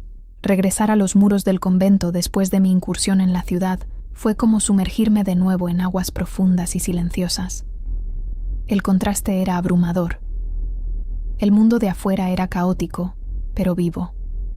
Aquí dentro, el orden y el silencio parecían tener el peso de la muerte. Inés me esperaba en el patio. Su mirada era aguda, inquisitiva. La consulta ha tardado, observó, la frase sonando como una acusación. La hermana Clara no se sentía bien. El médico quiso hacerle algunas pruebas extra. Mentí, con la voz sorprendentemente tranquila. La hermana Clara, a mi lado, solo tosió discretamente y se apoyó en mi brazo, desempeñando su papel a la perfección. Inés no pareció convencida, pero no tenía cómo demostrar lo contrario. Vayan a sus aposentos y descansen, ordenó, despachándonos. Esa noche, encontré a Elena en la biblioteca. Con el pretexto de reorganizar una sección, pude contarle mi encuentro con Javier. Al oír que él todavía la amaba, que estaba dispuesto a luchar, una sonrisa, la primera sonrisa verdadera que veía en su rostro en meses, iluminó sus facciones. Fue como ver una flor abriéndose a cámara lenta. La esperanza era un antídoto poderoso contra el veneno de la culpa. «Nos va a ayudar», susurró, con los ojos brillantes. «Sí, pero debemos ser pacientes y muy, muy cuidadosas, le advertí. Ahora, están más vigilantes que nunca. Tenía razón. En los días siguientes, sentí que la presión aumentaba. Fui relevada de mis tareas en la biblioteca y asignada a la cocina, un lugar caliente, ruidoso y siempre lleno de gente, donde las conversaciones privadas eran imposibles. Era una forma clara de aislarme. Inés y el padre Anselmo me observaban constantemente. Cada palabra mía, cada gesto, era analizado. También intensificaron la presión sobre Elena. Las sesiones de consejo con el padre Anselmo se hicieron más frecuentes. La veía salir de su despacho pálida y abatida, las sombras bajo sus ojos más oscuras que nunca. Me dice que Javier es una tentación del demonio. Me contó en un encuentro fortuito en el pasillo, que mi amor por él es un pecado de idolatría, que la única salvación es el olvido y la penitencia. Quiere que firme una carta, escrita por él, diciéndole a Javier que he elegido la vida religiosa y que no quiero volver a verlo nunca más. No firmes nada, le dije, con voz firme. Gana tiempo. Dile que necesitas rezar sobre ello. La guerra era psicológica. Intentaban quebrar la voluntad de Elena, borrar su identidad y su pasado, para poder moldearla a su conveniencia, pero la noticia de Javier le había dado una nueva fuerza. Resistía, silenciosamente. Su obediencia era ahora una actuación, no una rendición. Mientras tanto, yo me sentía acorralada. Mi única conexión con el exterior había sido cortada. No sabía si Javier había logrado hablar con el obispo, o si algo estaba sucediendo afuera. La espera era agonizante. Fue la hermana Clara quien me dio la siguiente pista. Me buscó en el huerto, con el pretexto de mostrarme una nueva flor. El obispo vendrá para una visita pastoral la próxima semana, susurró, mientras admiraba una dalia. Es una visita de rutina, pero no es común. No venía desde hace años. Mi corazón dio un salto. Era la señal. Javier lo había logrado. La semilla de la duda había sido plantada, y el obispo vendría para ver con sus propios ojos. Querrá hablar con todas nosotras, individualmente, continuó Clara. Es tu oportunidad, Socorro, la tuya y la de Elena. La noticia me llenó de esperanza, pero también de un miedo paralizante. Hablar con el obispo era nuestra mejor oportunidad, pero también nuestro mayor riesgo. Si no lográbamos convencerlo, si se ponía del lado de Inés y del padre Anselmo, entonces todo estaría perdido. Seríamos completamente desacreditadas, y el destino de Elena estaría sellado. Pasé los días siguientes preparando a Elena. Ensayamos lo que diría, cómo contaría su historia de forma clara y concisa, sin dejarse llevar por el miedo o la emoción. Tienes que ser fuerte, Elena. No vas a hablar con él como una pecadora pidiendo perdón. Vas a hablar como una mujer pidiendo justicia. Cuenta la verdad, solo la verdad. Es tu única arma y tu único escudo. ¿Y si no me cree?, preguntó, con la voz temblorosa. Entonces hablaré yo, y la hermana Clara también, si es necesario. No estarás sola. La víspera de la llegada del obispo fue la noche más larga de mi vida. El convento estaba en un frenesí de limpieza y preparación. Todo tenía que estar perfecto, impecable. Una metáfora perfecta de la propia institución. Una fachada inmaculada escondiendo la suciedad por debajo. Esa noche no recé pidiendo un milagro. Recé pidiendo coraje. El coraje de hablar, el coraje de ser escuchada y el coraje de aceptar las consecuencias, cualesquiera que fuesen. La batalla final estaba a punto de comenzar. La llegada del obispo don Rodrigo fue un evento de gran pompa y circunstancia. Las monjas formaron una fila en el patio principal, vestidas con sus mejores hábitos. La madre Inés y el padre Anselmo lo recibieron en la puerta con reverencias y sonrisas serviles. Don Rodrigo era un hombre bajo y corpulento, de unos 70 años, con un rostro rosado y ojos pequeños y astutos que parecían registrarlo todo. No tenía el aura carismática de Anselmo, pero exudaba una autoridad tranquila e incuestionable. Tras las formalidades, anunció que pasaría el día en el convento y que le gustaría tener una breve conversación privada con cada una de las residentes, desde las monjas más antiguas hasta las postulantes más jóvenes. Un murmullo recorrió la fila. La expresión en el rostro de Inés era una máscara de calma, pero vi la tensión en sus hombros. El plan de Anselmo de controlar la narrativa estaba en riesgo. Las entrevistas comenzaron. El obispo se instaló en la sacristía, un espacio neutro, y llamaba una por una. La espera era torturante. Veía a las monjas entrar y salir, algunas con expresiones neutras, otras pareciendo un poco conmocionadas. Cuando llegó mi turno, mi corazón estaba en la garganta. Entré en la sacristía y encontré al obispo sentado en un sillón, con un pequeño cuaderno en el regazo. Me indicó una silla frente a él. Hermana Socorro Ramírez, dijo, leyendo mi nombre en una lista. La hermana de la Madre Superiora, recién llegada de España. ¿Cómo ha sido su adaptación a la vida conventual? Su pregunta fue directa, sus ojos fijos en los míos. Sabía que no tenía tiempo para rodeos. Obispo, con todo respeto, mi adaptación es el menor de los problemas de este lugar. Comencé, con voz firme. Estoy aquí para hablar sobre una joven llamada Elena, una postulante que corre un gran peligro. El obispo levantó las cejas, pero no me interrumpió. Solo hizo un gesto para que continuara. Le conté todo, sobre la familia de Elena, su relación con Javier, el embarazo, la presión psicológica del padre Anselmo, el plan para enviarla a Chiapas. Hablé de los registros que encontré en la biblioteca, el patrón de jóvenes ricas y donaciones generosas. Hablé con calma, presentando los hechos como los conocía, intentando mantener la emoción fuera de mi voz. Cuando terminé, el silencio en la sala era total. El obispo me observó durante un largo momento, su rostro inescrutable. Estas son acusaciones muy graves, hermana. Está acusando a un sacerdote respetado y a la Madre Superiora de este convento de algo muy cercano a la extorsión y al abuso de poder espiritual. Los estoy acusando de sacrificar el bienestar de una joven vulnerable en nombre de la reputación y el beneficio económico, Su Excelencia. Y le estoy diciendo que lo que están haciendo no es cristiano, no es misericordioso y no es justo. ¿Tiene alguna prueba, además de su palabra y los sentimientos de esta joven? La prueba está en su miedo, obispo, y en los libros de contabilidad, y en la carta que el padre Anselmo está tratando de obligarla a firmar. Pida verla. Pregúntele a ella directamente. Pero por favor, hágalo sin la presencia del padre Anselmo o de la madre Inés. Hizo una anotación en su cuaderno. Gracias, hermana. Sus preocupaciones han sido registradas. La despedida fue abrupta. Salí de la sala sin saber si había logrado atravesar su armadura de burocracia eclesiástica. La siguiente en ser llamada fue Elena. La vi caminar por el pasillo, con la cabeza alta, como habíamos ensayado. Se quedó allí dentro casi media hora. La espera fue la más larga de mi vida. Cuando salió, su rostro estaba pálido, pero sus ojos estaban secos. Me lanzó una mirada rápida, un asentimiento casi imperceptible. Había hecho su parte. El resto del día fue tenso. El obispo almorzó en privado con Inés y Anselmo. Podía imaginar la escena. Ellos tratando de controlar los daños, pintándome como una viuda inestable, y a Elena como una joven confundida y mentirosa. Por la tarde, el obispo convocó una reunión final con todos en la capilla. Habló sobre la importancia de la oración, de la comunidad y de la transparencia. Sus palabras eran genéricas, diplomáticas. Mi corazón se hundió. Pensé que iba a barrer todo debajo de la alfombra.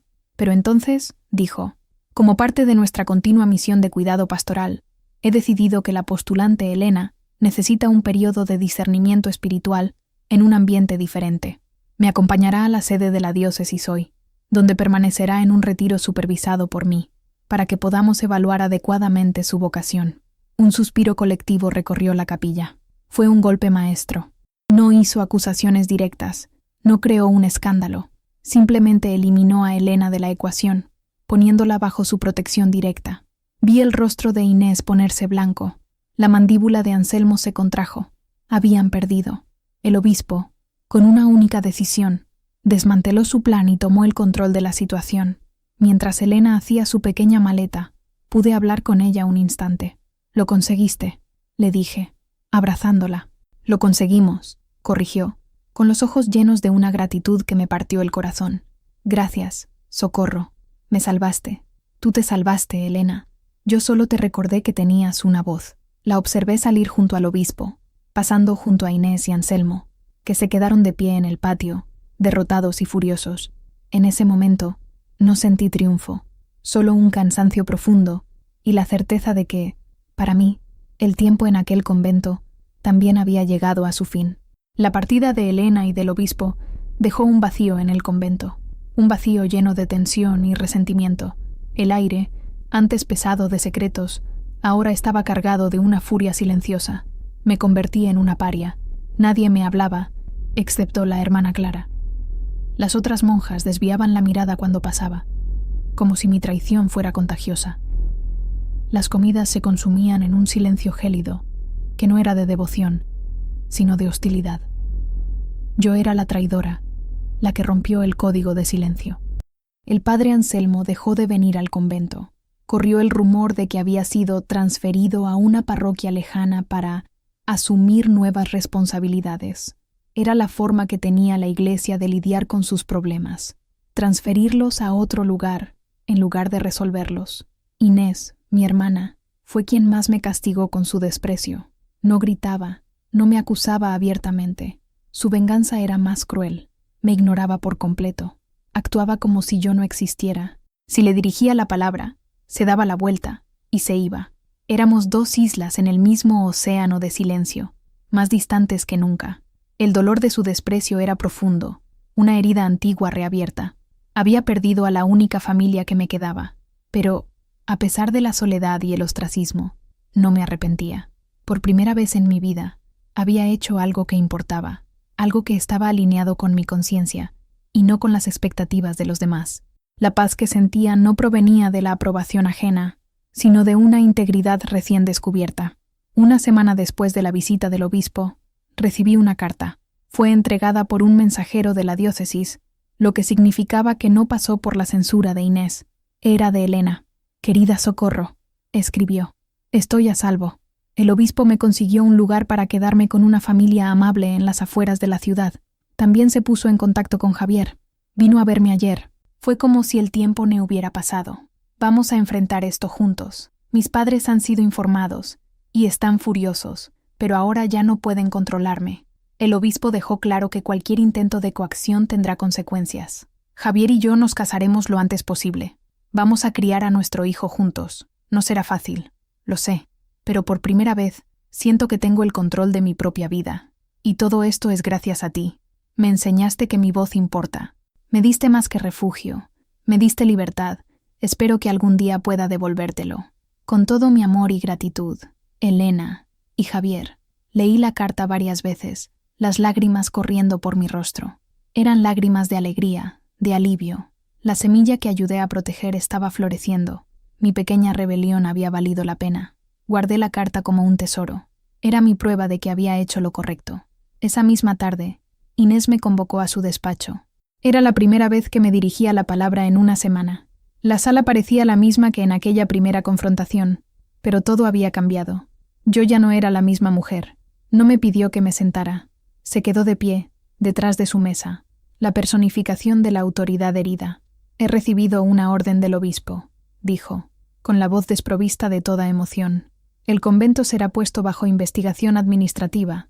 Está revisando todas nuestras finanzas, todos nuestros registros de los últimos 10 años.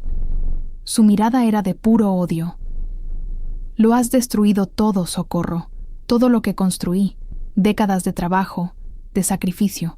¿Para qué? Por culpa de una niña tonta e ingrata». «No destruí nada, Inés», respondí, con voz tranquila. «Solo abrí las ventanas para dejar entrar la luz. Lo que se está desmoronando ya estaba podrido por dentro. Construiste esto sobre el miedo y el silencio de la gente, no sobre la fe». «No entiendes nada del mundo real», escupió, perdiendo finalmente la compostura. «Viviste una vida protegida, primero por papá, luego por tu marido.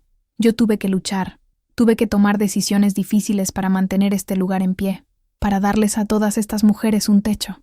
Un techo no es un hogar, Inés, y la seguridad no se puede comprar con la dignidad de las personas».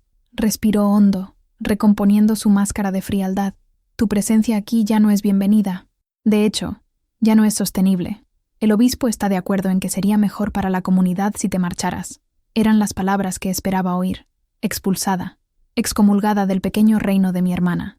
Pero, en lugar de dolor, sentí una oleada de liberación. «Estoy de acuerdo», dije. «Ya no hay nada para mí aquí.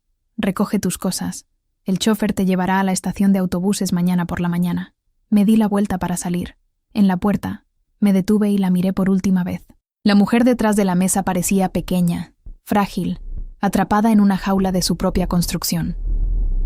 «Espero que algún día, Inés», dije, suavemente, «encuentres la paz que tanto dices predicar. La paz que viene de la verdad, no del control». No respondió.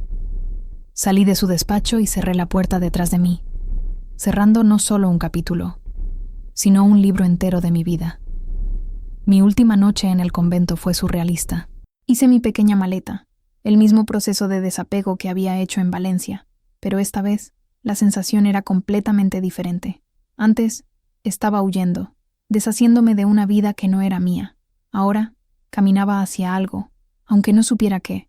Me estaba despojando de una piel que ya no me servía. La habitación, que antes me había parecido un refugio, ahora era solo una celda. El crucifijo en la pared parecía juzgarme. Lo quité de la pared y lo puse sobre el escritorio. Mi fe ya no estaba colgada en una pared. Estaba dentro de mí, una brasa caliente y terca. Más tarde, oí un suave golpe en la puerta. Era la hermana Clara.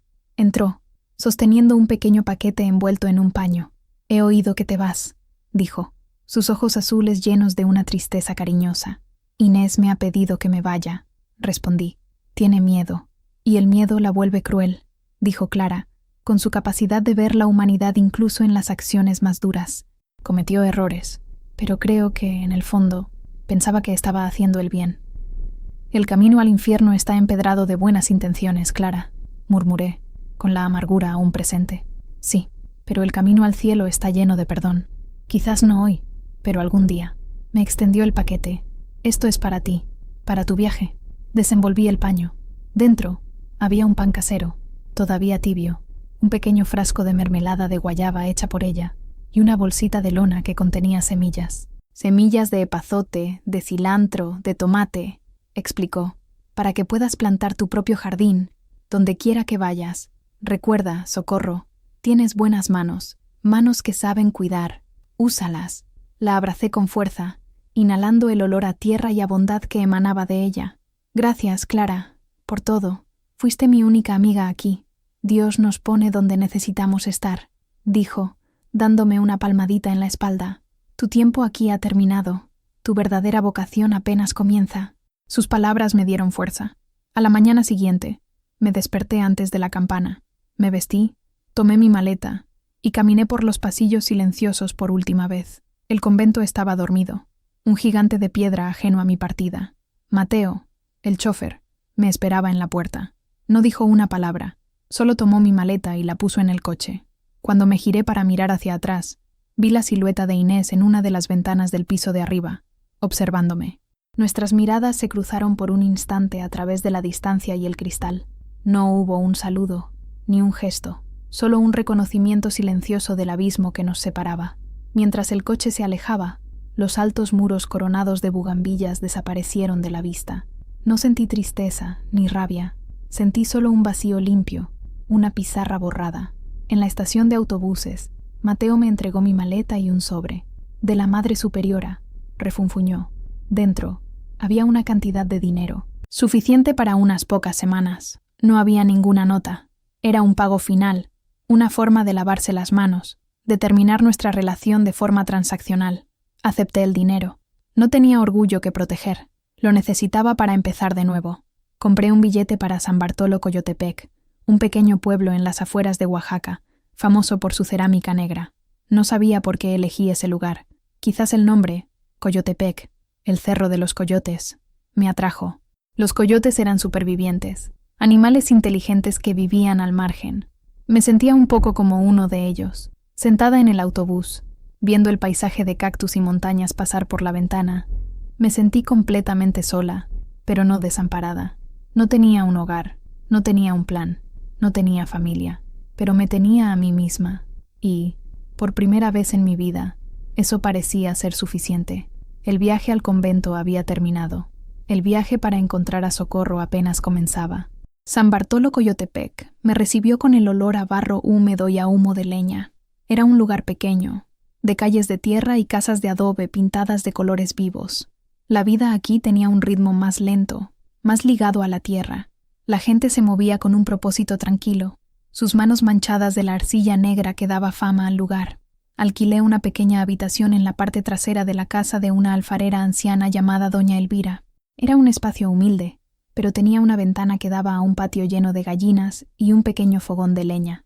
Elvira era una mujer de pocas palabras, pero de ojos amables. Me vio llegar con mi única maleta, y mi rostro cansado, y no hizo preguntas. Solo me ofreció un plato de sopa de frijoles caliente y un lugar donde quedarme. Los primeros meses fueron difíciles. El dinero de Inés se acabó rápido. Para mantenerme, empecé a hacer lo que sabía.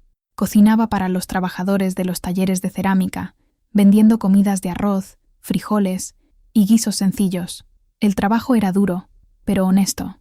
Cada peso que ganaba era mío, fruto de mi propio esfuerzo. Era una sensación nueva y poderosa. Lentamente, comencé a construir una nueva vida, una vida pequeña, pero mía. Con el poco dinero que ahorré, compré algunas gallinas. Empecé a cuidar del patio de Elvira, que estaba abandonado. Usé las semillas que la hermana Clara me dio y planté mi propio jardín. Ver las primeras hojas de cilantro brotar de la tierra fue un milagro para mí.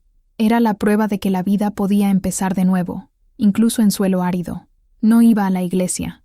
Mi conversación con Dios era directa, mantenida mientras escardaba el jardín o alimentaba a las gallinas. Le hablaba de mis dolores, mis esperanzas, mis pequeñas alegrías.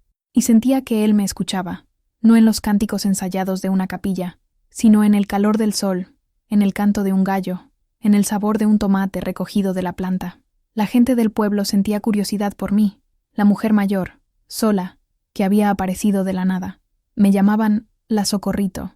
Al principio desconfiaban, pero con el tiempo, mi rutina y mi trabajo silencioso se ganaron su respeto. No hablaba de mi pasado. Dejé que mis acciones hablaran por mí. Un día, recibí otra carta de Elena. La envió a casa de doña Elvira, habiendo conseguido la dirección a través de un favor del obispado. La carta venía con una foto. En ella, Elena y Javier sonreían, sosteniendo a un pequeño bebé envuelto en una manta. La bebé se llamaba Socorro. «Tiene tus ojos, mi querida amiga», escribió Elena. «Ojos que ven la verdad. Estamos muy felices. Compramos una pequeña casa cerca de la tienda de Javier. Mis padres todavía no me hablan, pero ahora tengo mi propia familia. Una familia construida en el amor, no en la obligación. Y nada de esto sería posible sin ti. Rezo por ti todos los días. Espero que hayas encontrado tu paz». Lloré al ver la foto. La pequeña Socorro era la prueba viva de que mi lucha no había sido en vano. No solo había salvado a Elena, había ayudado a crear una nueva vida, una nueva familia, una nueva esperanza. Guardé la foto junto a mi cama. Todas las mañanas, al despertar, la miraba. Me recordaba por qué había hecho lo que hice. Me recordaba que, incluso después de una vida de silencio, una sola voz puede cambiar el mundo, o al menos, el pequeño mundo de alguien. La vida en San Bartolo era sencilla. No había grandes dramas, ni secretos oscuros. Estaba el trabajo, el sol, la lluvia, la comunidad. A veces, por la noche, me sentaba en el patio, mirando las estrellas, y pensaba en mi viaje. Pensaba en Reinaldo, en Inés, en el convento. Parecían personajes de un libro que había leído hace mucho tiempo. El dolor y la rabia se habían disipado, dando paso a una serena aceptación. Ya no era la esposa de nadie, ni la hermana de nadie, ni siquiera una hermana en un sentido religioso. Era solo Socorro, y por primera vez, eso era todo lo que necesitaba ser. Los años pasaron como las estaciones en mi jardín. La vida en San Bartolo Coyotepec se asentó en un ritmo suave y predecible. Mi pequeño negocio de comidas creció. Con la ayuda de doña Elvira, aprendí a trabajar el barro negro, no para hacer las piezas intrincadas que compraban los turistas, sino para crear ollas y cazuelas útiles para la cocina. Descubrí en mis manos un talento que no conocía. No solo servían para limpiar y cocinar para otros, servían para crear. Mi jardín floreció. Tenía hileras de maíz, calabaza, frijol y una variedad de hierbas que usaba en mi comida, y también para hacer remedios caseros que compartía con los vecinos. La gente comenzó a acudir a mí, no solo por la comida, sino también por consejos, por una infusión para calmar el estómago, por un oído atento. Sin quererlo, me convertí en una especie de curandera, una matriarca de la comunidad. Nunca volví a ver a Inés. Supe por rumores que la investigación del obispo resultó en una reestructuración completa del convento de Nuestra Señora de Guadalupe. Inés fue destituida de su cargo como madre superiora y enviada a un convento de clausura en el norte del país, un exilio silencioso. A veces, me preguntaba si habría encontrado algún tipo de paz en su reclusión, o si la amargura la había consumido. Elegí creer en la primera opción. Era más fácil para mí. Con Elena y su familia, mantuve el contacto por cartas. Cada año, recibía fotos de la pequeña Socorro creciendo. Primero, sus primeros pasos. Después, su primer día en la escuela. Se convirtió en una niña inteligente y vivaz. Javier y Elena prosperaron. Abrieron una segunda tienda de artesanías. Me invitaron a visitarlos varias veces, pero siempre rehusé amablemente. Mi vida estaba allí, en San Bartolo. Temía que, al revisitar el pasado, pudiera perturbar la paz que tanto me había costado conquistar. Mi soledad era una elección, no una condición. Tenía amigos en el pueblo, compartía comidas con doña Elvira, jugaba con los niños del vecindario, pero valoraba mi tiempo a solas. Era en esos momentos cuando podía escuchar mis propios pensamientos, entender mis propios sentimientos. Después de toda una vida de ruido, el ruido de las expectativas de Reinaldo, el ruido de la piedad teatral del convento, el silencio era mi mayor lujo. Un día, una joven del pueblo, llamada Paloma, vino a buscarme. Estaba embarazada y su novio la había abandonado. Su familia, rígida y religiosa, la estaba presionando para que diera el bebé en adopción. La historia era diferente a la de Elena, pero la esencia era la misma: vergüenza, miedo y el poder de otros dictando el curso de su vida. Lloró en mi cocina mientras le servía una infusión. No sé qué hacer, doña Socorro. Todos me dicen que es lo mejor, que soy muy joven, que no tengo cómo criar a un niño sola. La escuché con atención. Cuando terminó, sostuve sus manos. Paloma, le dije, lo que dicen los demás no importa. Lo que importa es lo que sientes aquí, y señalé su corazón. Esta es tu vida, es tu cuerpo, es tu hijo. La decisión es tuya, y de nadie más. No dejes que el miedo o la vergüenza decidan por ti. Sea cual sea tu elección, tiene que ser tuya. No le dije qué hacer, solo le di permiso para tener su propia voz. Semanas después, Paloma decidió tener a su bebé. Su familia se enfureció al principio, pero con el apoyo de la comunidad, que yo ayudé a movilizar, acabaron aceptándolo. Cuando nació el pequeño Miguel, el pueblo lo celebró, viendo a Paloma sostener a su hijo, con el rostro radiante de amor y orgullo. Entendí lo que la hermana Clara quiso decir años atrás. Mi verdadera vocación no era llevar un hábito y rezar en una capilla. Era aquí, en esta cocina sencilla, con olor a hierbas y a pan, ayudando a otras mujeres a encontrar la fuerza para no doblegarse ante el miedo. Mi nombre es Socorro. Por mucho tiempo, pensé que necesitaba socorro. Fui al convento en busca de un refugio, pero el viaje me enseñó que el verdadero significado de mi nombre no era algo que debía buscar, sino algo que debía ofrecer. Me convertí en el refugio que un día busqué. Llegué a mis 78 años. Mi cuerpo ya no tiene la misma fuerza. La espalda me duele después de un día en el huerto, y mis dedos están nudosos por la artritis y el trabajo con el barro. Pero mi mente está más clara que nunca. Mi cabello es completamente blanco, y mi rostro es un mapa de todos mis viajes, cada arruga una historia. Doña Elvira falleció hace algunos años, y me dejó la pequeña casa y el patio. Continué viviendo de la misma forma sencilla. Las gallinas todavía picotean en el patio, mi jardín todavía produce los mejores tomates de la región, y el humo de mi fogón de leña todavía se eleva a los cielos cada mañana. La historia de lo que sucedió en el convento se convirtió en una especie de leyenda local en San Bartolo. La vieja que se enfrentó a las monjas. Susurran a veces los niños cuando paso.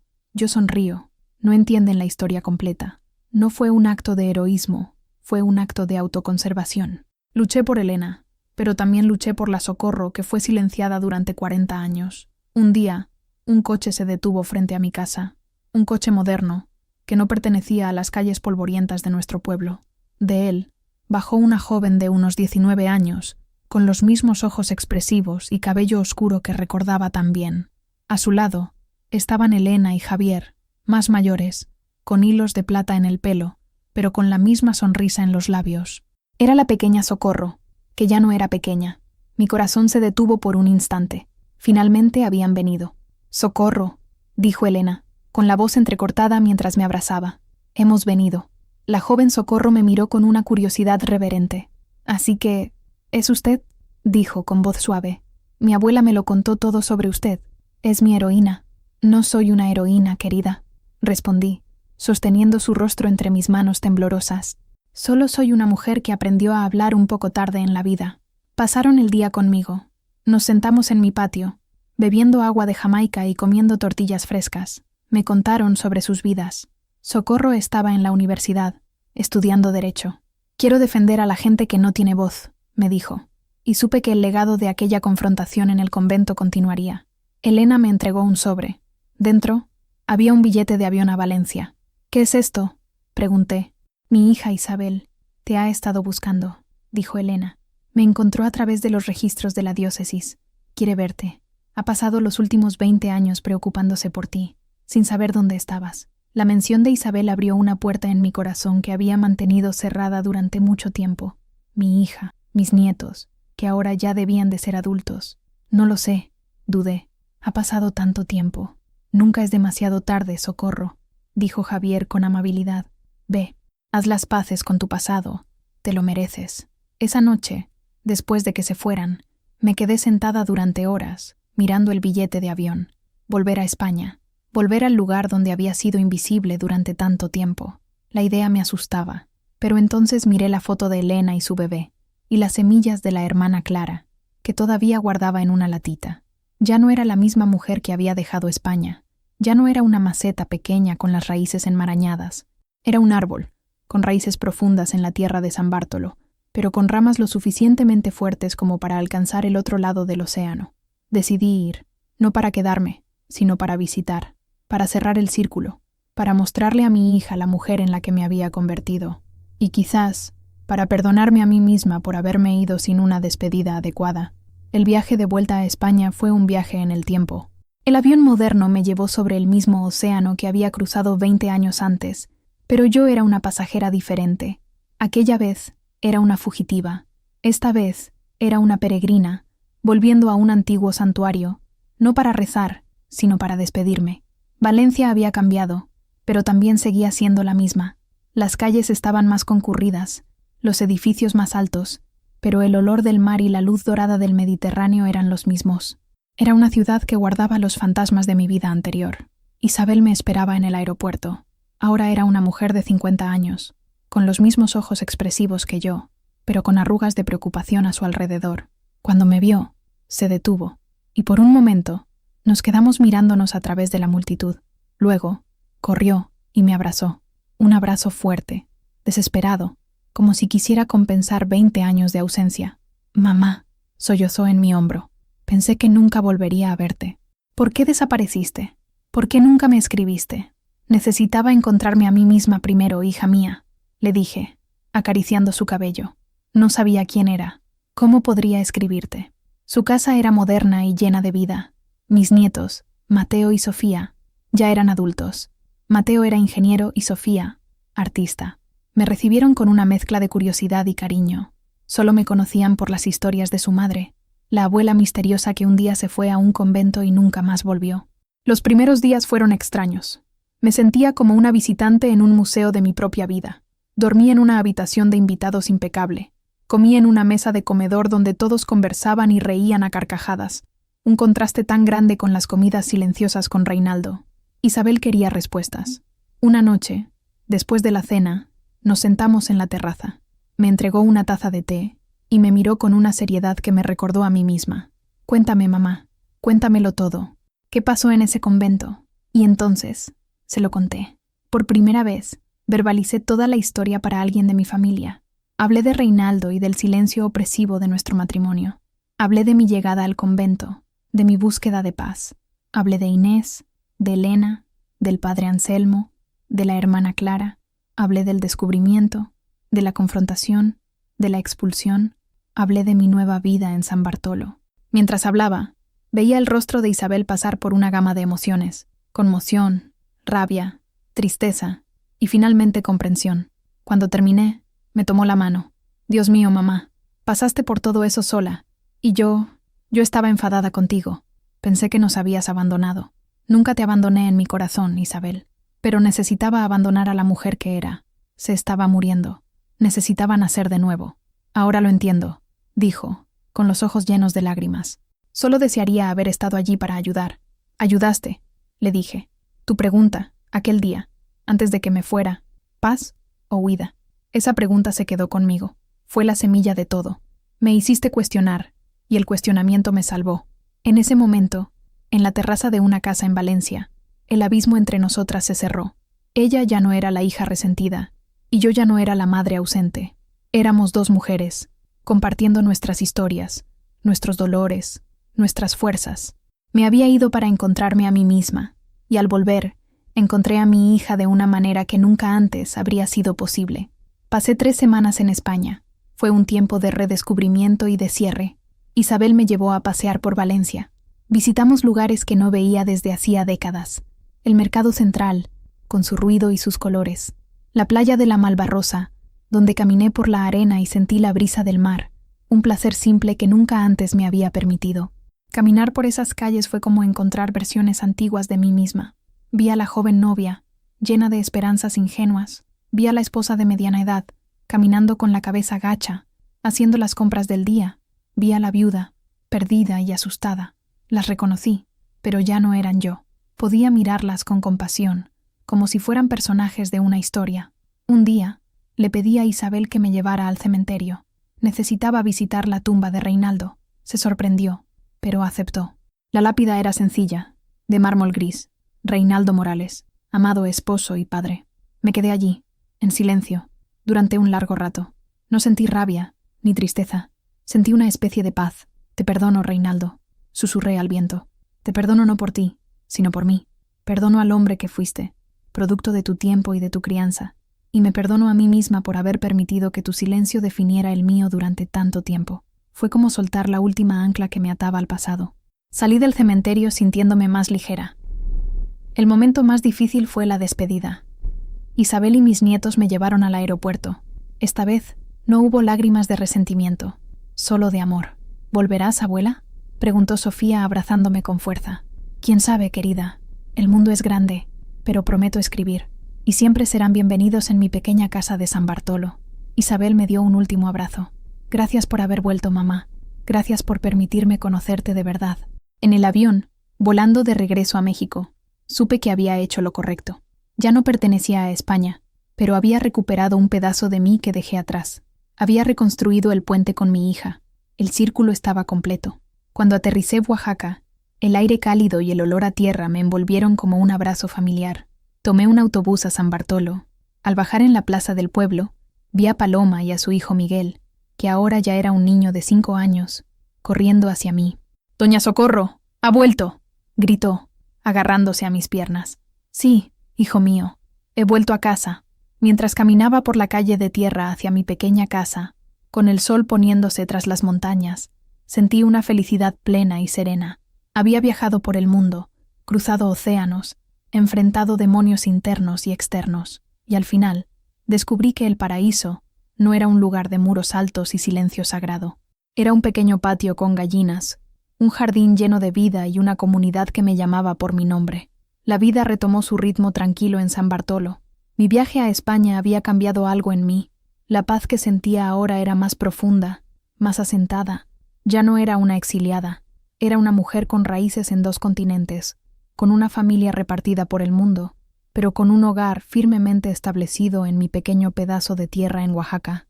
Empecé a escribir. Al principio, eran solo anotaciones en un cuaderno, pensamientos sueltos, recuerdos del convento, reflexiones sobre mi vida.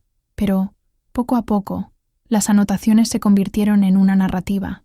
Escribía por la noche, a la luz de un candil, la pluma moviéndose lentamente sobre el papel. Escribir mi historia fue un acto de sanación.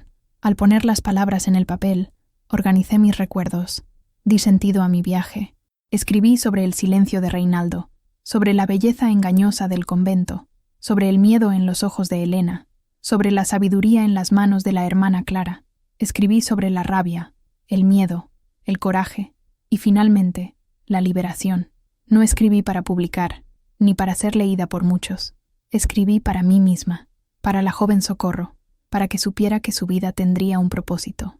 Y quizás, algún día, para mi nieta Socorro, para que entendiera de dónde venía la fuerza que llevaba en su nombre. Mi casa continuó siendo un refugio para las mujeres del pueblo.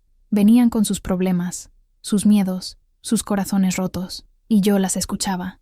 No ofrecía soluciones fáciles, ni consejos divinos, solo les ofrecía un espacio seguro para hablar, para ser escuchadas sin juicio.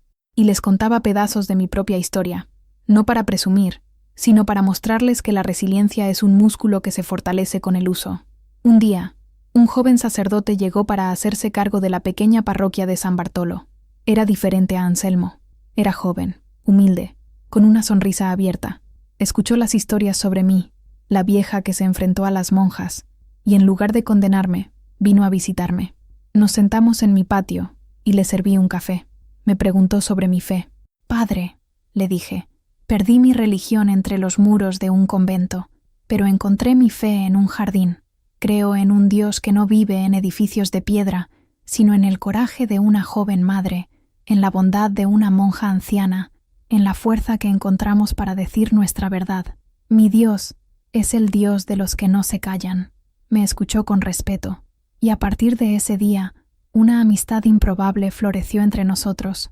A veces, venía a pedirme consejos sobre cómo ayudar a la gente de su parroquia. Me había convertido, irónicamente, en una consejera espiritual, pero en mis propios términos. La vida me enseñó que la fe no está en los dogmas ni en los rituales. Está en la conexión humana, en la compasión, en el coraje de defender lo que es correcto, incluso cuando estamos solas. Está en plantar una semilla, ya sea en la tierra o en el alma de otra persona, y verla crecer. Hoy, sentada en el porche de mi casa, observo el sol ponerse tras las colinas. El cielo de Oaxaca está pintado de naranja, rosa y púrpura. Las gallinas se están recogiendo en su gallinero. El olor a jazmín de mi jardín llena el aire de la noche. Tengo 78 años de una vida que fue, en muchos aspectos, dos. La primera vida fue la de Socorro Ramírez de Morales, una sombra, una actriz de reparto en la historia de un hombre, una vida de obediencia, de silencio, de deber. La segunda vida es la de Socorro, solo Socorro, una mujer que encontró su voz en un lugar improbable y la usó para cambiar su propio destino y el de otros. Una vida de verdad, de propósito, de paz. No me arrepiento de nada, ni siquiera de los 40 años de silencio. Quizás necesité ese largo invierno para poder apreciar la primavera. Quizás necesité experimentar la prisión para entender el verdadero valor de la libertad. El convento, con toda su hipocresía y dolor, fue, al final, un regalo. Me rompió, sí, pero me rompió para que pudiera reconstruirme de una forma más fuerte, más auténtica. Me enseñó que los verdaderos muros no son de piedra, sino de miedo y silencio, y que la única manera de derribarlos es decir la verdad, aunque tu voz tiemble. Recibo cartas de Isabel, de Elena, de mi nieta Socorro. Son los hilos que me conectan a un mundo más amplio, pero mi corazón está aquí, en este pequeño pedazo de tierra. Mi felicidad ya no depende de nadie. Brota desde dentro, como las plantas de mi jardín. A veces, las jóvenes del pueblo me preguntan, ¿cuál es el secreto para ser fuerte? Les digo que no hay secreto. La fuerza no es algo que tienes, es algo que haces. Es la decisión, tomada cada día, de no dejarte definir por el miedo. Es el coraje de cuidar de tu propio jardín, de arrancar las malas hierbas y de plantar las semillas de tu propia verdad. Miro mis manos, arrugadas y manchadas de tierra. Son las manos de una superviviente. Son las manos de una mujer que aprendió a ser su propio socorro. Mi historia no es un cuento de hadas. No hay un final perfectamente feliz donde todos los villanos son castigados y todas las heridas desaparecen. Inés vive sus días en silencio. El padre Anselmo probablemente sigue manipulando almas en alguna otra parroquia. El sistema que permite que tales cosas sucedan todavía existe, pero mi historia es una prueba de que el cambio es posible, incluso a pequeña escala. Es la historia de una voz que, una vez encontrada, ya no pudo ser silenciada. Es la historia de un único acto de coraje que creó olas de cambio en la vida de varias personas. No cambié el mundo, pero impedí que el mundo me cambiara de vuelta a la mujer silenciosa que era, y eso, para mí, es la mayor victoria de todas. El sol ya se ha ido. Las primeras estrellas comienzan a parpadear en el cielo oscuro. Pronto, entraré, encenderé mi candil y escribiré una página más de mi historia. No porque necesite recordar, sino porque necesito honrar el viaje. Y esa es mi verdad, no la de una santa ni la de una pecadora, sino la de una mujer que aprendió a ser su propio refugio, la de una abuela que descubrió que la verdadera oración no se susurra de rodillas, sino que se vive de pie, con la cabeza alta.